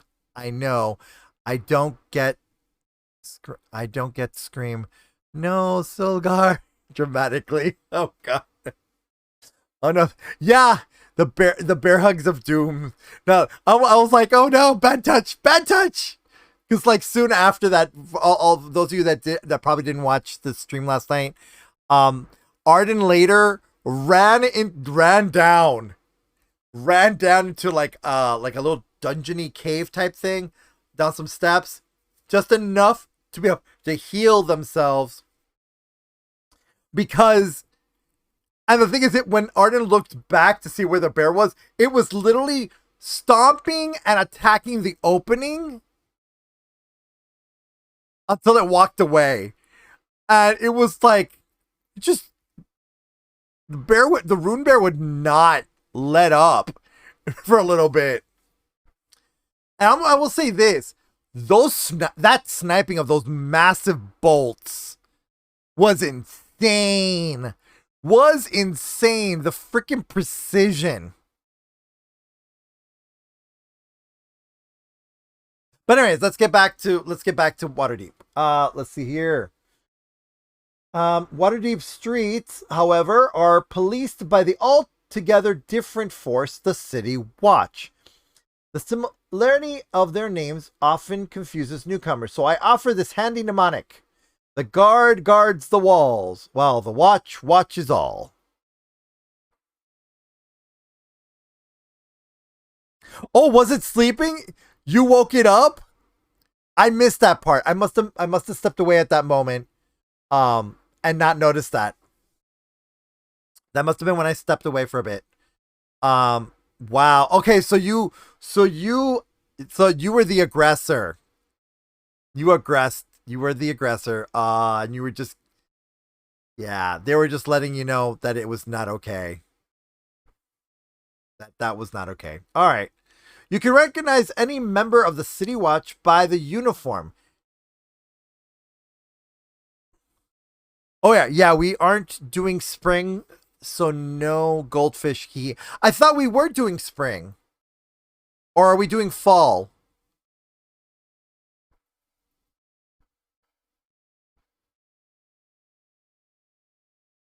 Oh, you finally kicked his butt. That's awesome, Arden. Oh, we're doing autumn. Okay, autumn. So no goldfish. Okay, yeah. All right. Okay, see here. Okay, you can recognize any member of the city's watch by the uniform. A green and golden rod doublet with a tall steel helmet. Okay, so the guy in the picture, this is the City Watch. He is City Watch. That's what they look like. The green and gold with the tall helmet. Okay. That's City Watch. Okay. Each temper typically carries a long truncheon, a dagger, and a buckler. Because most citizens in Waterdeep don't bear weapons, these tools prove a more than ample deterrent to criminal activity. Members of the Watch typically don't carry crossbows or other weapons to attack at range, but running from the Watch, though it may be a time-honored tradition for local miscreants, rarely works out for newcomers to the city. I guarantee that all members of the Watch know the streets they patrol and that area's residents better than you do. Even if you stay in Waterdeep for 10 seasons. Wow. The City Watch has watch posts throughout the city. These stations are often off the main thoroughfares, tucked away in small courtyards at the cross streets. A watch post can be recognized by the green and gold lantern outside it, lit even during the day with a continual flame spell. A watch post serves as an organized headquarters and armory.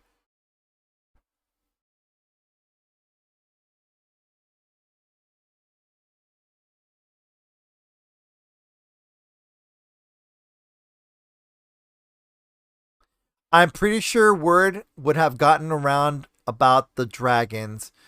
We may have some form of heavier armed guards keeping an eye on us. I would agree. I would agree.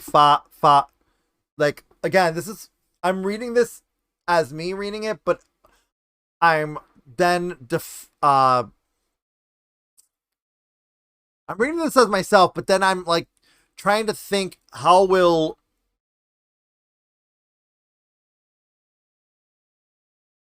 I'm gonna have to update that alert because now there's Dragons of Waterdeep, and so the real Dragons of Waterdeep that I need to add. I need to add that to that announcement. So, here we go. Here.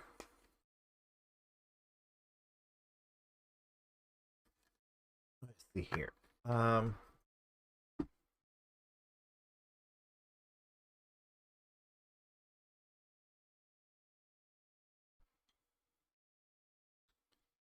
I don't think the VOD has posted yet for Dragons of Waterdeep. If it has not, then I will manually post it. Right. I have to go in later today to fill out the information for it. So that way it points to everybody that has a channel that was streaming it, because it is a collab. It is a multi-stream collab.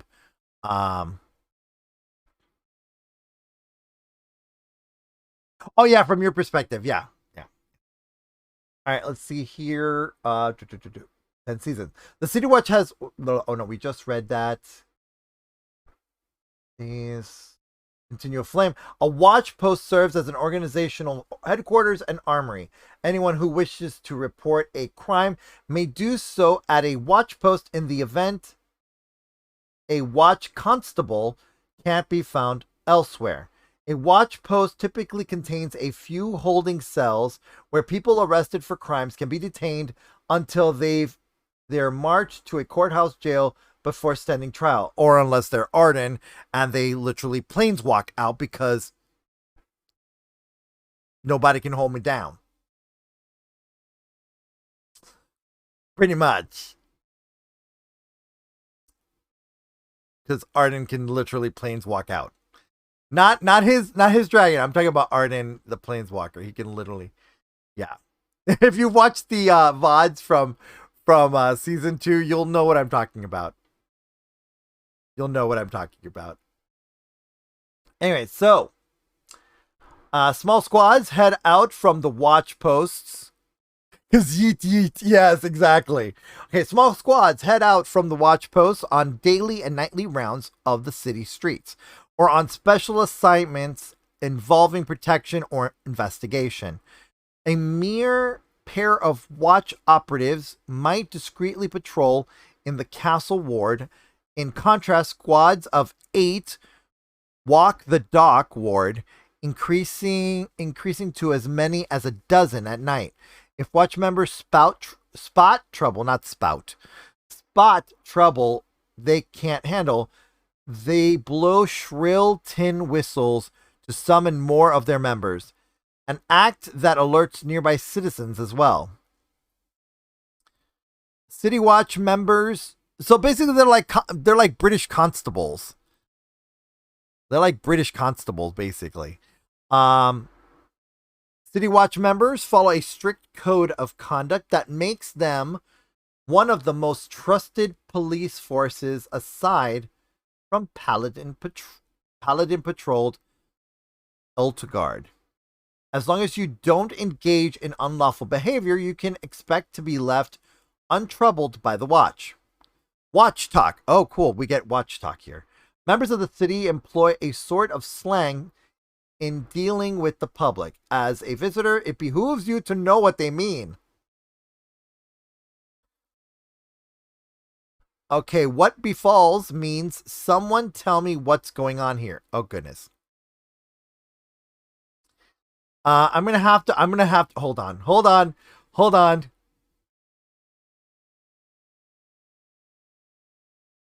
I'm going to copy that. Let me open my... I'm going to open Fahd's journal. I'm going to edit it.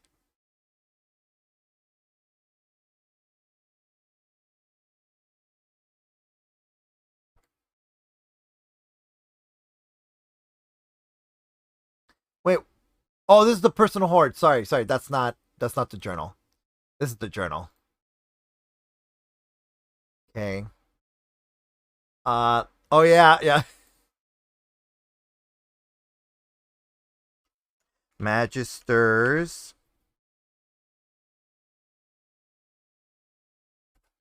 aka black robes, are meanies and unfair.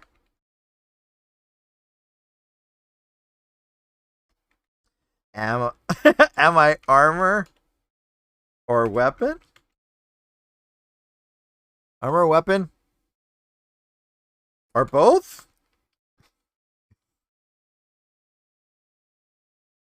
Let's see. Let's go. And then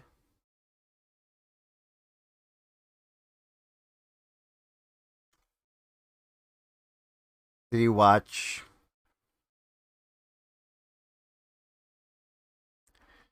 There we go. Watch talk. There we go. All right. That's Fahd's journal. Okay. We're gonna put Fahd's. We're gonna close Fahd's journal up when we get back. Well, that's why I hope I remember to use those. Yeah, DM. Thanks for giving us something that now poor anxiety-ridden Fahd has to like make notes. Yeah, you won't remember, which is great for me because I'm not gonna remember. But at least I have my journal with the notes. Let's see here. Okay, watch talk. Oh no, probably Fahd will remember. But not use it. You know what's funny? He might use them, not intentionally personating anyone, just because he read it. So thinking that that's language. That's just regular language.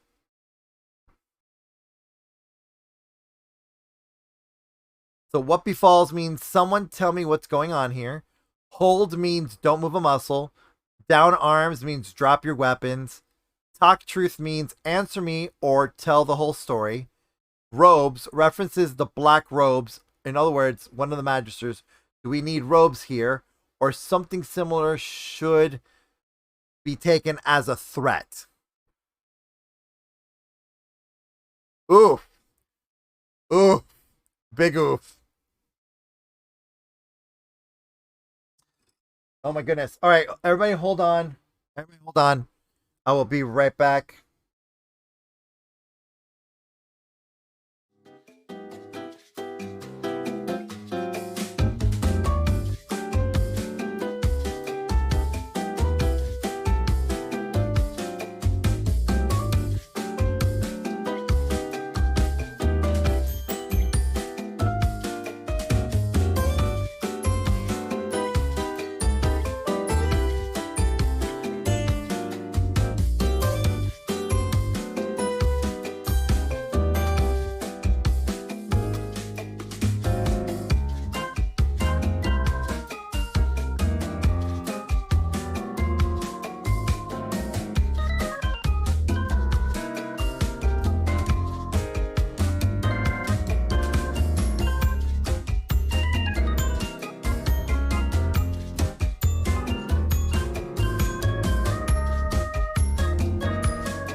Don't you just love it when... so I'm back.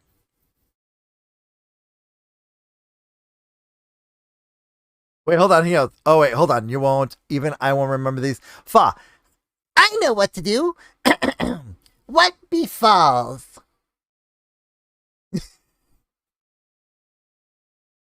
That probably would be absolutely right. What befalls? It's like, I know what to say.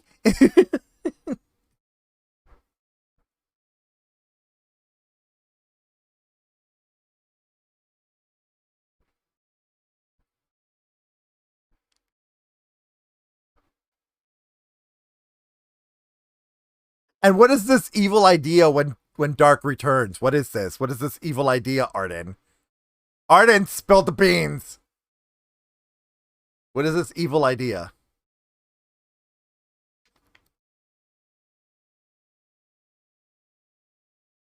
All right, so now that we read the Watch Talk, see here, let's start reading the Watchful Order of Magists and Protectors. Or how Fa likes to now think of them as the meanies.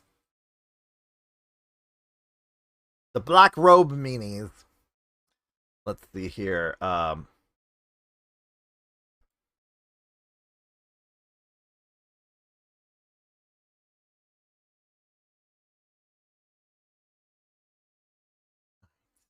Sorry, everyone. I'm. Whew. Sorry, my chest is starting to bother me a little bit. All right, so here we go. Black robe meanies. Anyways, the Watchful Order of the Magists and Protectors expect to be questioned at the gate, or when you register with a Magister, regarding your ability to cast arcane magic. Wizards, sorcerers, and other spellcasters who intend to stay in Waterdeep for any length of time are required to register with the city and will be strongly encouraged to join the Watchful Order of Magists and Protectors, headed by the Blackstaff. Wait, what? Am I... Wait, did I just join those mean people? Did Fa just join the mean people?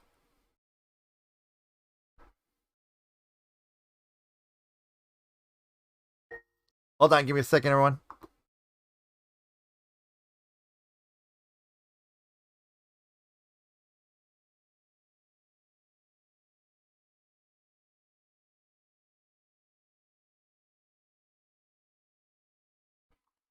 Sorry, my echo was like really, really loud. Okay. Oh, Blackstaff is in charge of both. Okay. All right.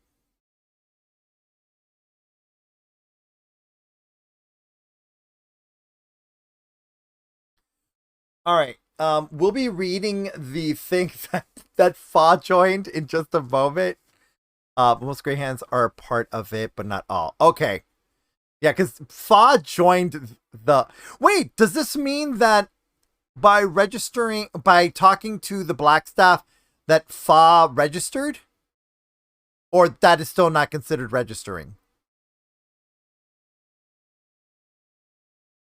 I'm kind of curious. Is by joining the Grey Hands considered registering as well?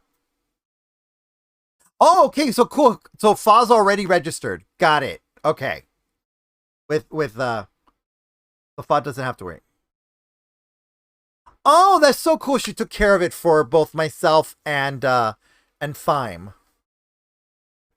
So both the gold and prismatic dragons are registered. So the emerald. So wait, does this mean that Sil the bard is also registered with the Harpers?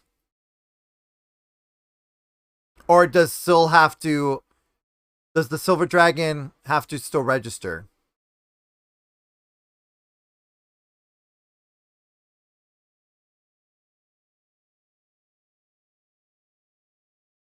I don't understand. Oh, so the silver dragon is registered with the Harpers. So the Harpers took care of the registration for Sil. Okay, so the only one that's not registered is Sourra. Oh, she took care of everybody's, all 4. So all 4 of us are registered.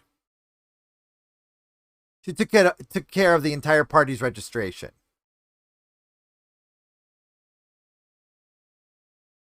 So all 4 dragons are registered with Waterdeep. Is what I don't want to assume, but I'm asking. So the black staff took care of all dragons. Oh, only the 3 technically magic users. Okay. So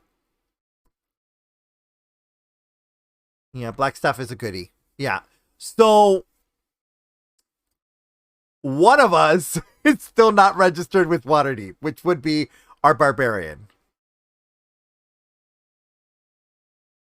Our little precious being that was raised by wolves. The Emerald Dragon. Okay. So I'm just gonna Arden, I'm gonna have to refund that for you because that is only for regular streams. So because of what's kind of going on with me, I don't have the energy for that. So I will be refunding that to you, the telenovela mode. But I will also be right back, everyone. I need to take care of the dogs. It is their time to go OUT, and I will be right back.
All right, and I'm back. Thank you, everyone. So let's see here. Let's see what was would have been fun for dramatically reading. Yeah, you're right. Okay, how about this? Let me.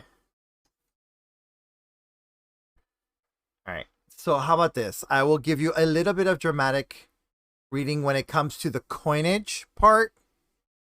And then I just don't expect a lot. So I will still refund you the 2,000. I will give you a little bit of dramatic reading of certain things, which I will do right now. Let me fund that. And then these are completed. All right. So, well, yeah, when we get to the money part, I will, as a freebie, because I don't think it's for just a quick section, doing a dramatic reading of the coinage it would constitute the sprung. So there you go. I'll give you a little bit of dramatic reading. I don't have enough energy to be able to do an entire thing in drama mode. I really just don't. So here we go. Let me finish reading this. Members of the Watchful Order are expected to render service to the, see here. Oh yeah, right there. Members of the Watchful Order are expected to render service to the city when called upon, acting as temporary members of the City Watch or City Guard. Their expertise often helps investigators determine whether magic was used in the city. Members can also expect to be tapped for assistance during and after fires, natural events that cause multiple casualties, or other non-magical disasters. Members of the Watchful Order form a more or less sociable association in the city, working together to keep an eye on any spellcasters who opt not join their guild. Any havoc caused by a spellcaster in Waterdeep risks drawing the wrath of the Lords of Waterdeep. So it behooves the Watchful Order to watch all its members. Okay. I'm just saying it would have been nice for her to have said this to us. Because I don't remember Blackstaff explaining this to us and also telling us that she registered us. Like, that would have been nice. Just saying. All right, coinage. As promised, we're going to do the brief explanation up here. We already covered the types of money, so I'm not going to go into... Actually, yeah, hold on. This might be actually coins of Waterdeep. Yep. Let's copy this. We're going to put it in Fahd's journal. She'll bring it up next time. Okay, yeah. I'm just saying as Fahd.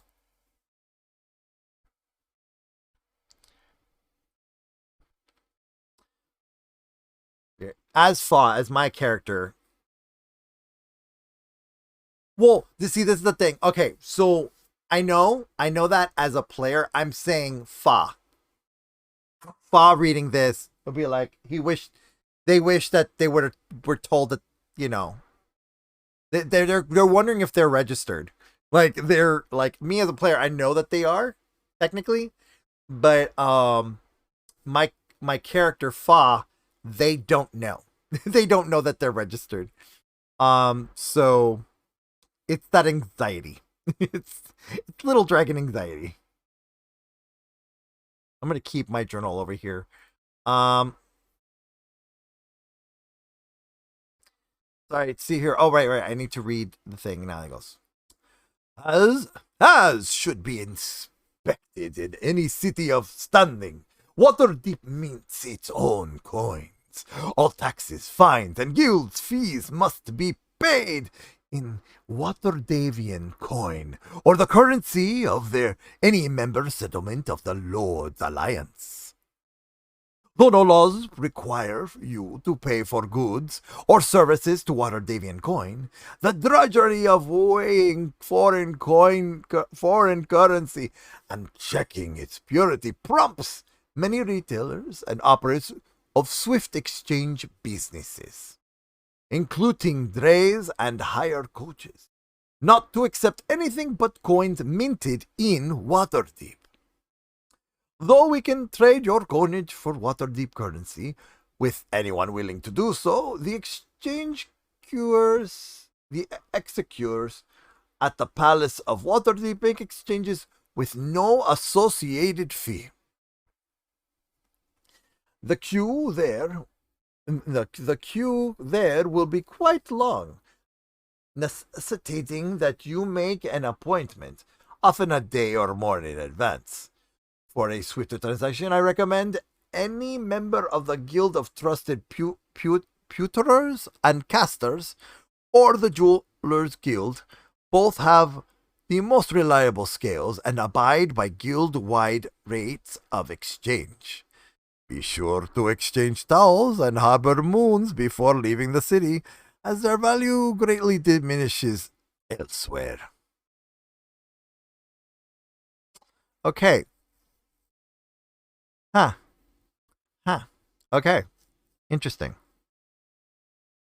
So the sun is a platinum coin.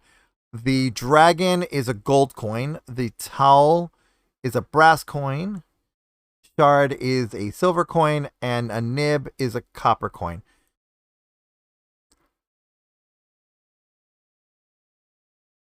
The harbor moons are platinum coins and set with electrum. So I'm going to guess that this is most likely on a character sheet would be considered electrum anyway, because it has electrum in it. So harbor moons are technically electrum, Waterdeep electrum.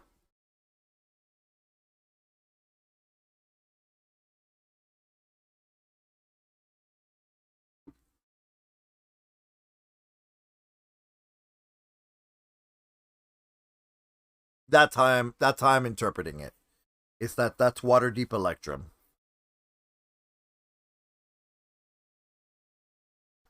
All right, now let's move on. Actually, this.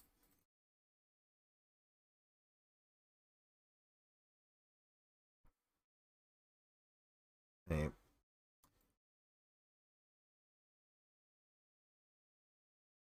Here, let's copy this, put this in Fahd's journal.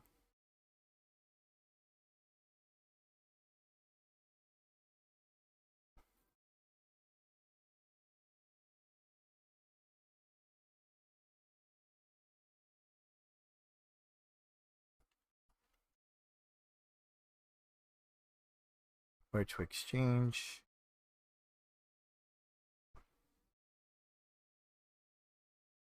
Dot. There we go.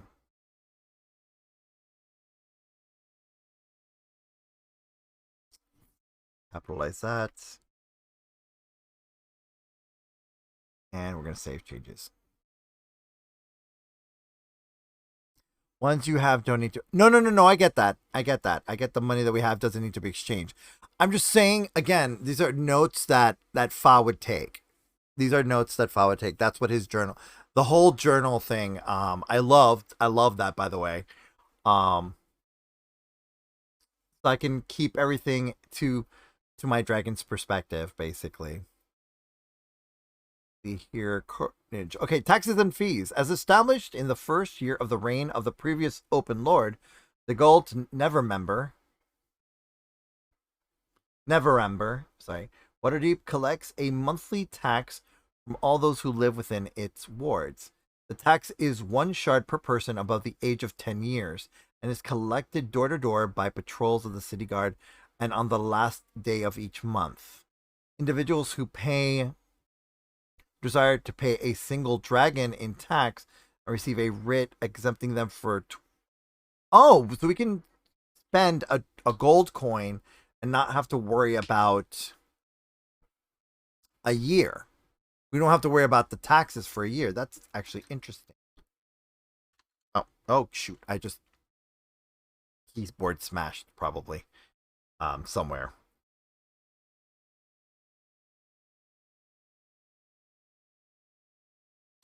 See here, individuals who desire to pay a single, but the writ must be produced every month when the guard calls, or a new payment is required. This is true. That makes sense. If the guard knocks at a door and receives no answer, a notice of lien with an estimation of tax is affixed to the door. The debt must be dealt with before the next month ends, with payment to be made to any magister. Okay, that's fair. You can go to a magister and just take care of it.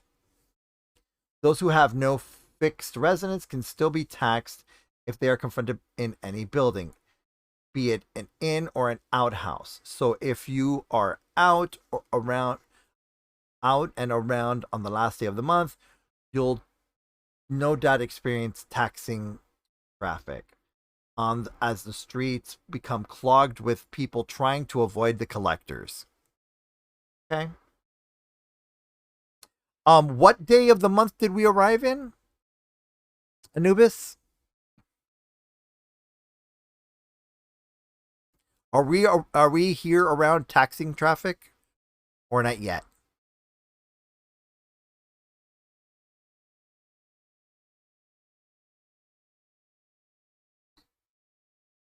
You didn't even think about that, I bet.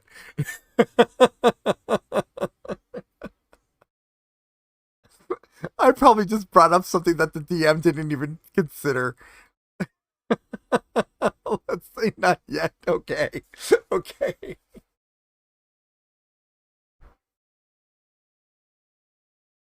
Okay. Let's see here. Those who have... Okay, no, we read that. Waterdeep also raises revenue by charging other fees, such as the following. 1 nib per day for rental of a stall in the market. 1 shard above and beyond any fines imposed from anyone convicted by a magister per conviction. 1 dragon per conveyance leaving the city, empty or full. Wait, what? 1 dragon per conveyance. Can you explain this one to me?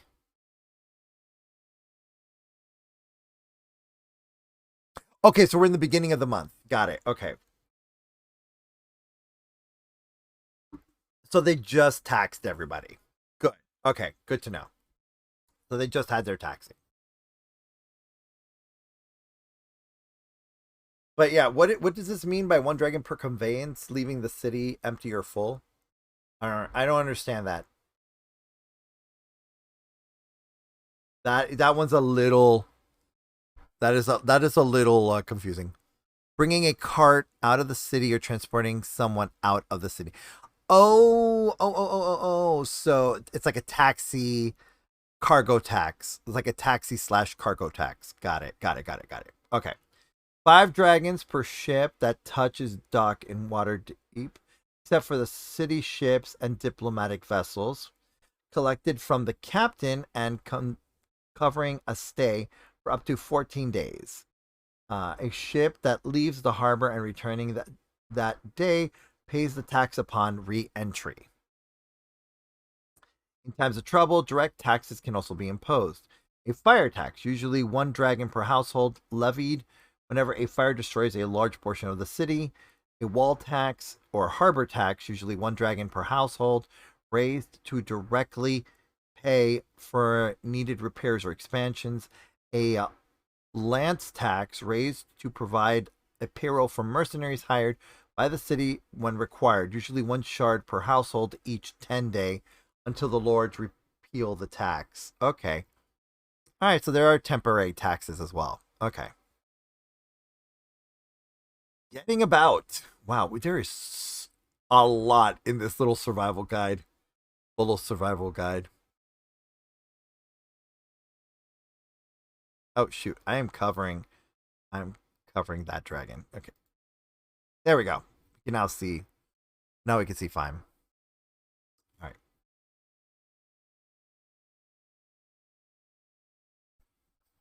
Let's see here. Getting about. Perambulating is the superior manner of experience in the city and all its splendors. But if you come with your own conveyance, the weather is inclement, or some other reason drives you to use the roads, the following are facts you need to know. Traffic and travel. Waterdeep is a city of broad boulevards that thrum with traffic. All day. Okay, good. My mic is still working. All day and well into the night, a bewildering melee of wagons, carts, horses, and pony riders, carriages, buggies, hire coaches, and Waterdeep's signature towering drays, further discussed below, surges through its major thoroughfares. Fortunately, most roads are flanked by paved sidewalks that give pedestrians plenty of space of most of the widest roads and have raised dividers that allow an individual crossing the street a safe space to step out of the fray and wait for traffic to pass. That's going to be impossible for the dragons because dragons. I mean, we're literally walking vehicles. Let's see here. The city's centuries-old layout dictates its traffic pattern today. Waterdeep lies on a plateau adjacent to the long mountain that shields much of it from the sea. In the southern third of the city, where the land slopes up from the harbor, the High Road and the Way of the Dragon are two main south-north roads. These converge both at the Weymouth near the southern gate and in the heart of the Trades Ward, where the city is at its narrowest, bounded by Castle Waterdeep.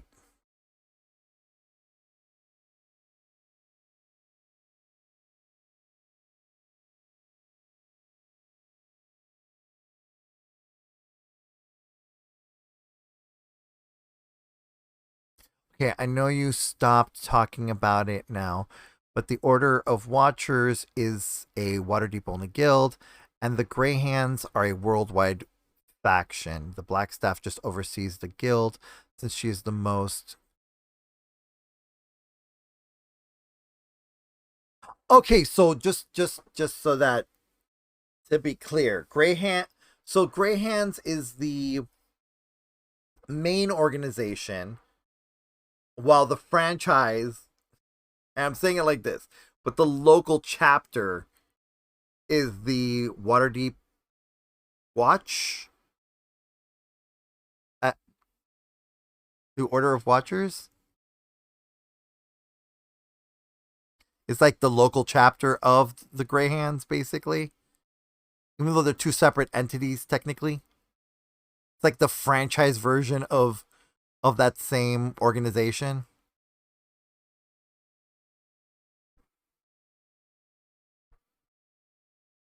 I thought they're called the Order of Protectors, not so much Watchers.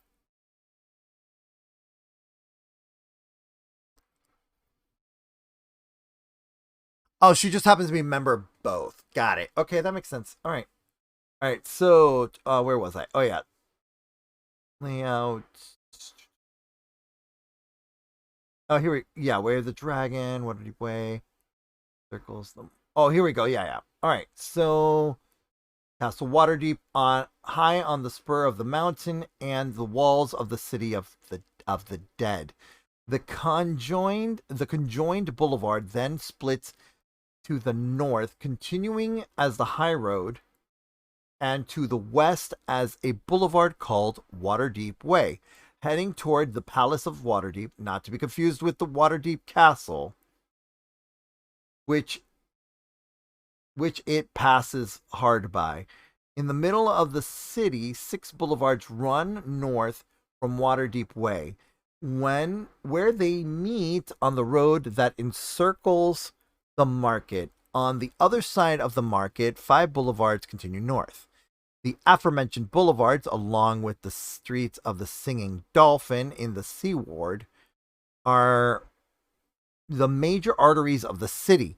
Hire coaches and drays can be most frequently found on those streets. The traffic is as its most hectic there. Most other roads in the city run east to west, but regardless of their direction, traffic elsewhere is generally less hectic and thus safer to cross. Okay, street signs. Thanks to the Scriveners, Scribes, and Clerks Guild, Waterdeep has a remarkable custom of labeling its streets, thank goodness, and even many of its alleyways and courts.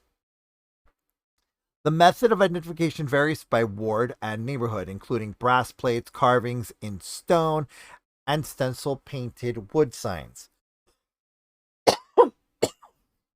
Oh, sorry, let me get some more water. Here we go. Oh, my goodness. Okay, wood signs. But street names are typically displayed on the corners of buildings and intersections, roughly a dozen feet above the ground. The name of the road you travel on will be on the wall nearest, while the name of the crossroad will be around the corner. Simply ingenious. Basically normal street signs, basically. Landmarks. Proudmount Waterdeep provides a useful landmark for general orientation. It stands stark across the skyline to the west. Its far slopes drooping right into the sea. A spur of the mountain juts inland, and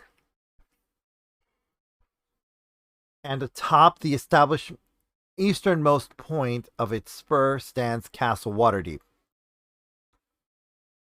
If you can see these landmarks, it's relatively easy to orientate yourself. The mountain peak looms over the southern third of the city near the port in the south. The City of the Dead lies opposite of the northern ridge of Mount Waterdeep, which descends down to the Field of Triumph, the city's great Colosseum. One of Waterdeep's titanic walking statues, no longer mobile, offers another way to orient yourself on a local scale. At 9 stories tall, twice the height of any building nearby, the Honorable Knight stands guard with a block of buildings between Snail Street and the Way of the Dragon, positioning as it is nigh in place where 4 wards meet. You can see you can use it to judge where you stand as if it were southwest of your position.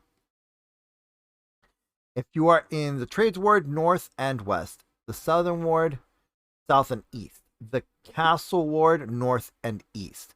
You're in the Duck. Oh, sorry.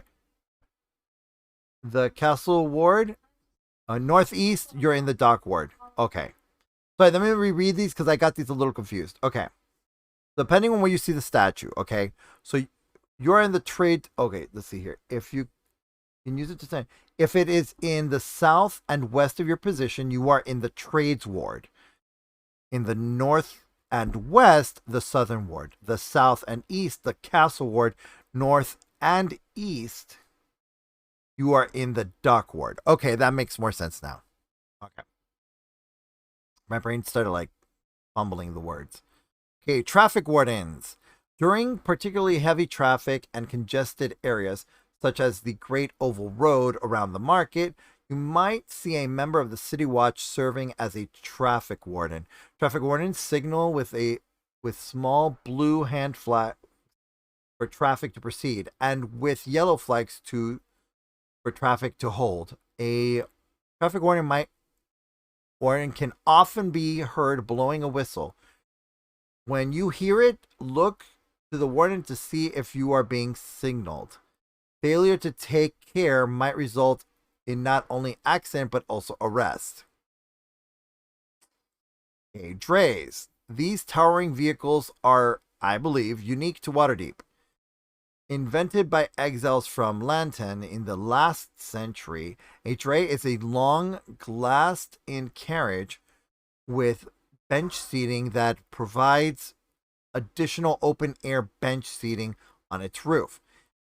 The driver sits at the level of the contraption through the back whenever it stops and slows down enough to make mounting the rear step safe. A fare taker stands at the back This sounds like a double-decker bus. But like a double-decker bus trolley, sort of. Like the ones that they use, those double-decker buses that they use for celebrity tour things. Let's see here. A fare taker stands in the back at the lower seating area to take your coin, typically 2 to 4 nibs.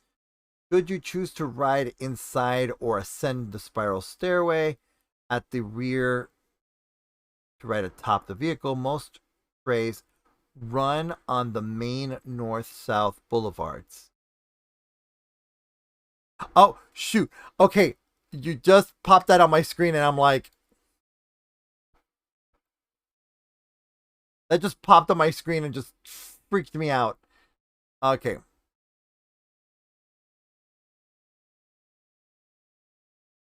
Let's see here. That scared me.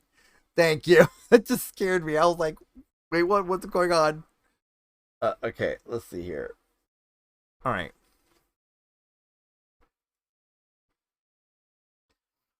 Here. There is most trays.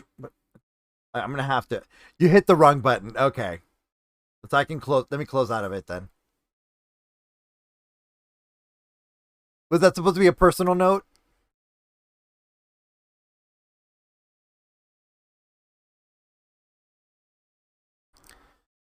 Is that supposed to be a personal DM note? Oh no. Okay. You just shared it. You just shared it early before. Oh, you just shared it with everyone before everyone being here. Got it. Okay. Let's see here.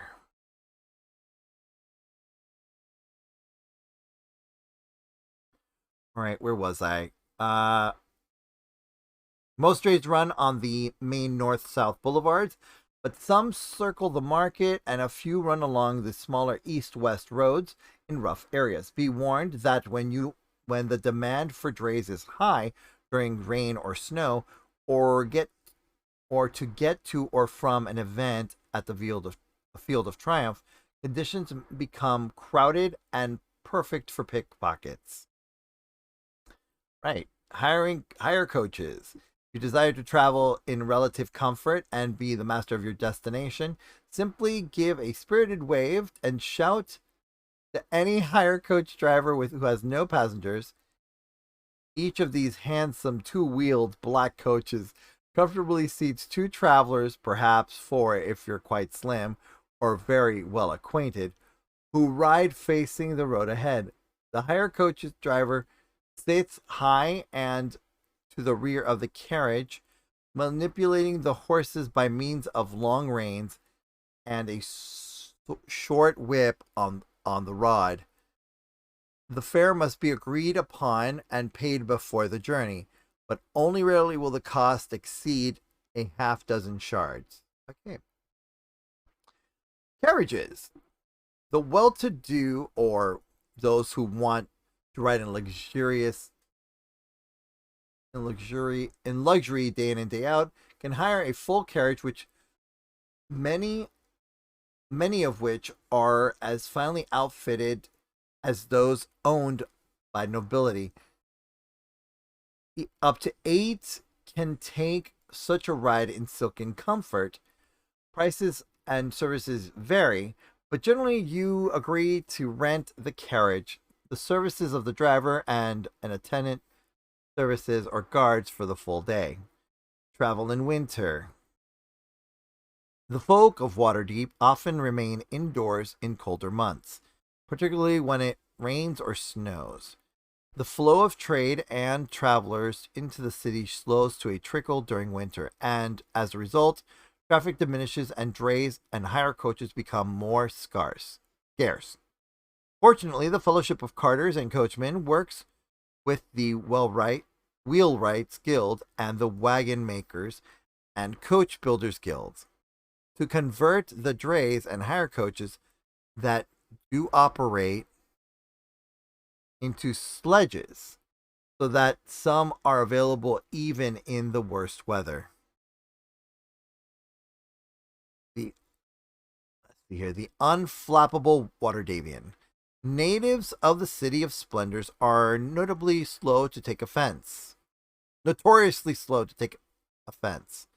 Waterdevian plainly states their feelings as a warning, so that one is apt to hear. I don't find that amusing, friend, said pleasantly before real anger is shown. Some visitors misinterpret such behavior as cowardice or ignorance. He's way too stupid to realize I insulted him. For those who act on such misjudgments, however, surprise and regret are the usual results. Most Waterdevians are slow to take fright unless facing magic or monsters, or our very adorable party. A swaggering warrior threatening them is quite likely to be stared at calmly or even sneered at. The only mortals that Waterdevians fear are a few unstable wizards and the lords. Dunham often says to those who are surprised by the nonchalance of the yawning portal's regulars concerning the open entrance to Undermountain in their midst, and only when they've incurred the wrath of said persons themselves.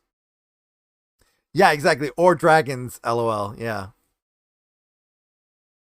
I don't know why it made it a link. That's so weird.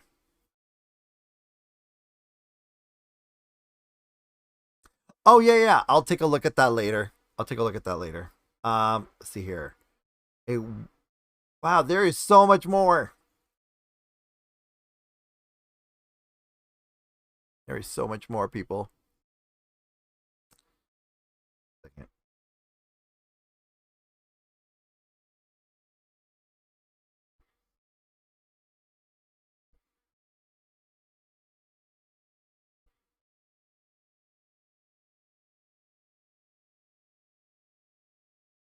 Here. Okay, we're at a wondrous people. Whenever you find yourself in a bustling city, you are likely to spot a wonderful. Oh, see, now I need to look. Give me a second.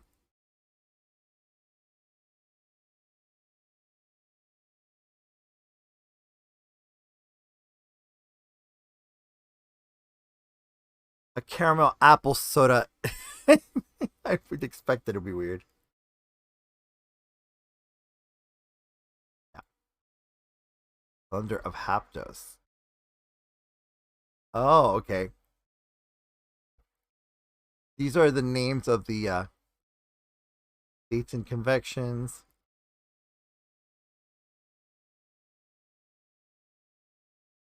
All right, we'll look at that later.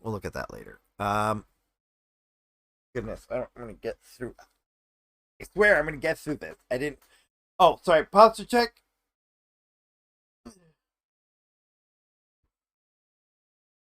All right, take care, Arden. Take care. Have fun. Oh, goodness. All right. Everyone, I'm going to finish reading A Wondrous People. And then finish the rest on myself because it is now. I forgot what time I started, but it was about noon. So that's about or like almost 1. This was meant to be a short stream. Oh wow, we're going on 3 hours. We're going on 3 hours this stream. Wow, I didn't even expect that. So let me finish reading A Wondrous People, and we're gonna stop here. And then we'll do another one of these where I will be reading continuing on it with nobility. But I'm gonna privately read these so I can make the notes for Fa. That way I have this knowledge. But first we'll do another little just chatting stream where we're gonna be reading these as well and get all caught up and get you all the same information that Fa has. But yeah, let me finish reading A Wondrous People and then move on. So, okay, A Wondrous People. Whenever you find yourself in bustling city, you're likely to spot a wonderful variety of folk. You hear words in languages utterly foreign to you, and you smell dishes both delectable and strange. No, I will. I will let you know on Discord. Let me just finish reading this so I can end stream. Let's see here. Actually, if you can answer this question for me in Discord, quickly, is there a way for them to get the dragons to get a flying permit? Since they are flying creatures.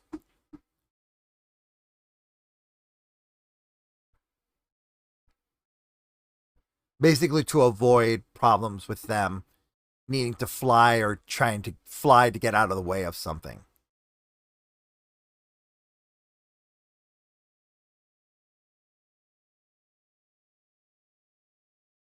Because I haven't seen anything regarding permits just yet. So.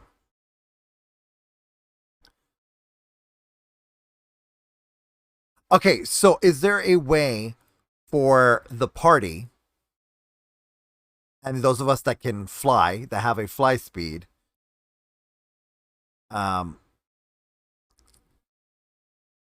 there a way for those of us that can fly, or at least for the entire party, to get a flying permit just in case that we need to move out of the way on the streets or something and we need to like fly up or fly out of the way so that way we don't get in trouble with the griffins?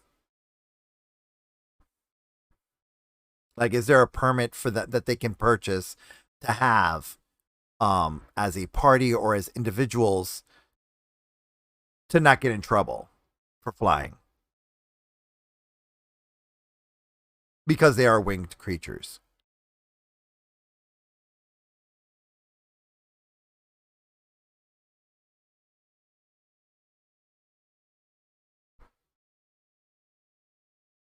And I'll let you answer that, and I'll finish reading this. See here. Let's see here. You hear words. Waterdeep is the ultimate city of such delights, and before long, the alien thing becomes familiar to you, and the stranger becomes your friend. The people of Waterdeep are among the greatest of its splendors: fashion, comportment, love.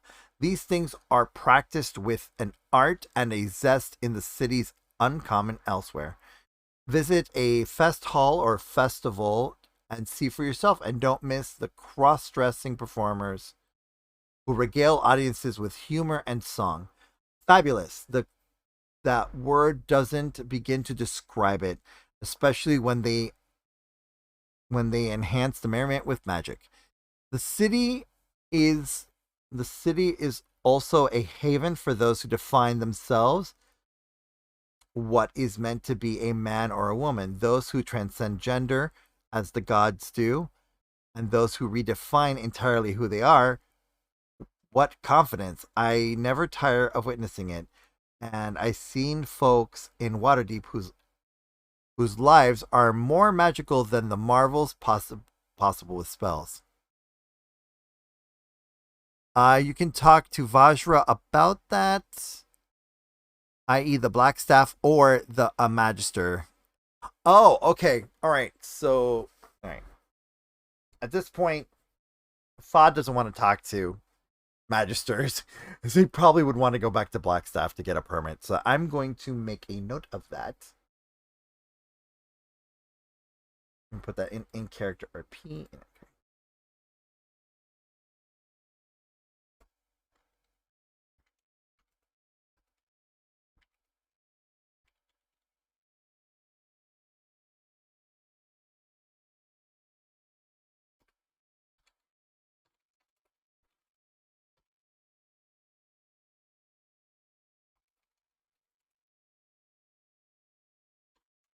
I'm just typing in. Okay, that's a note for myself in the RP. That way I have that available.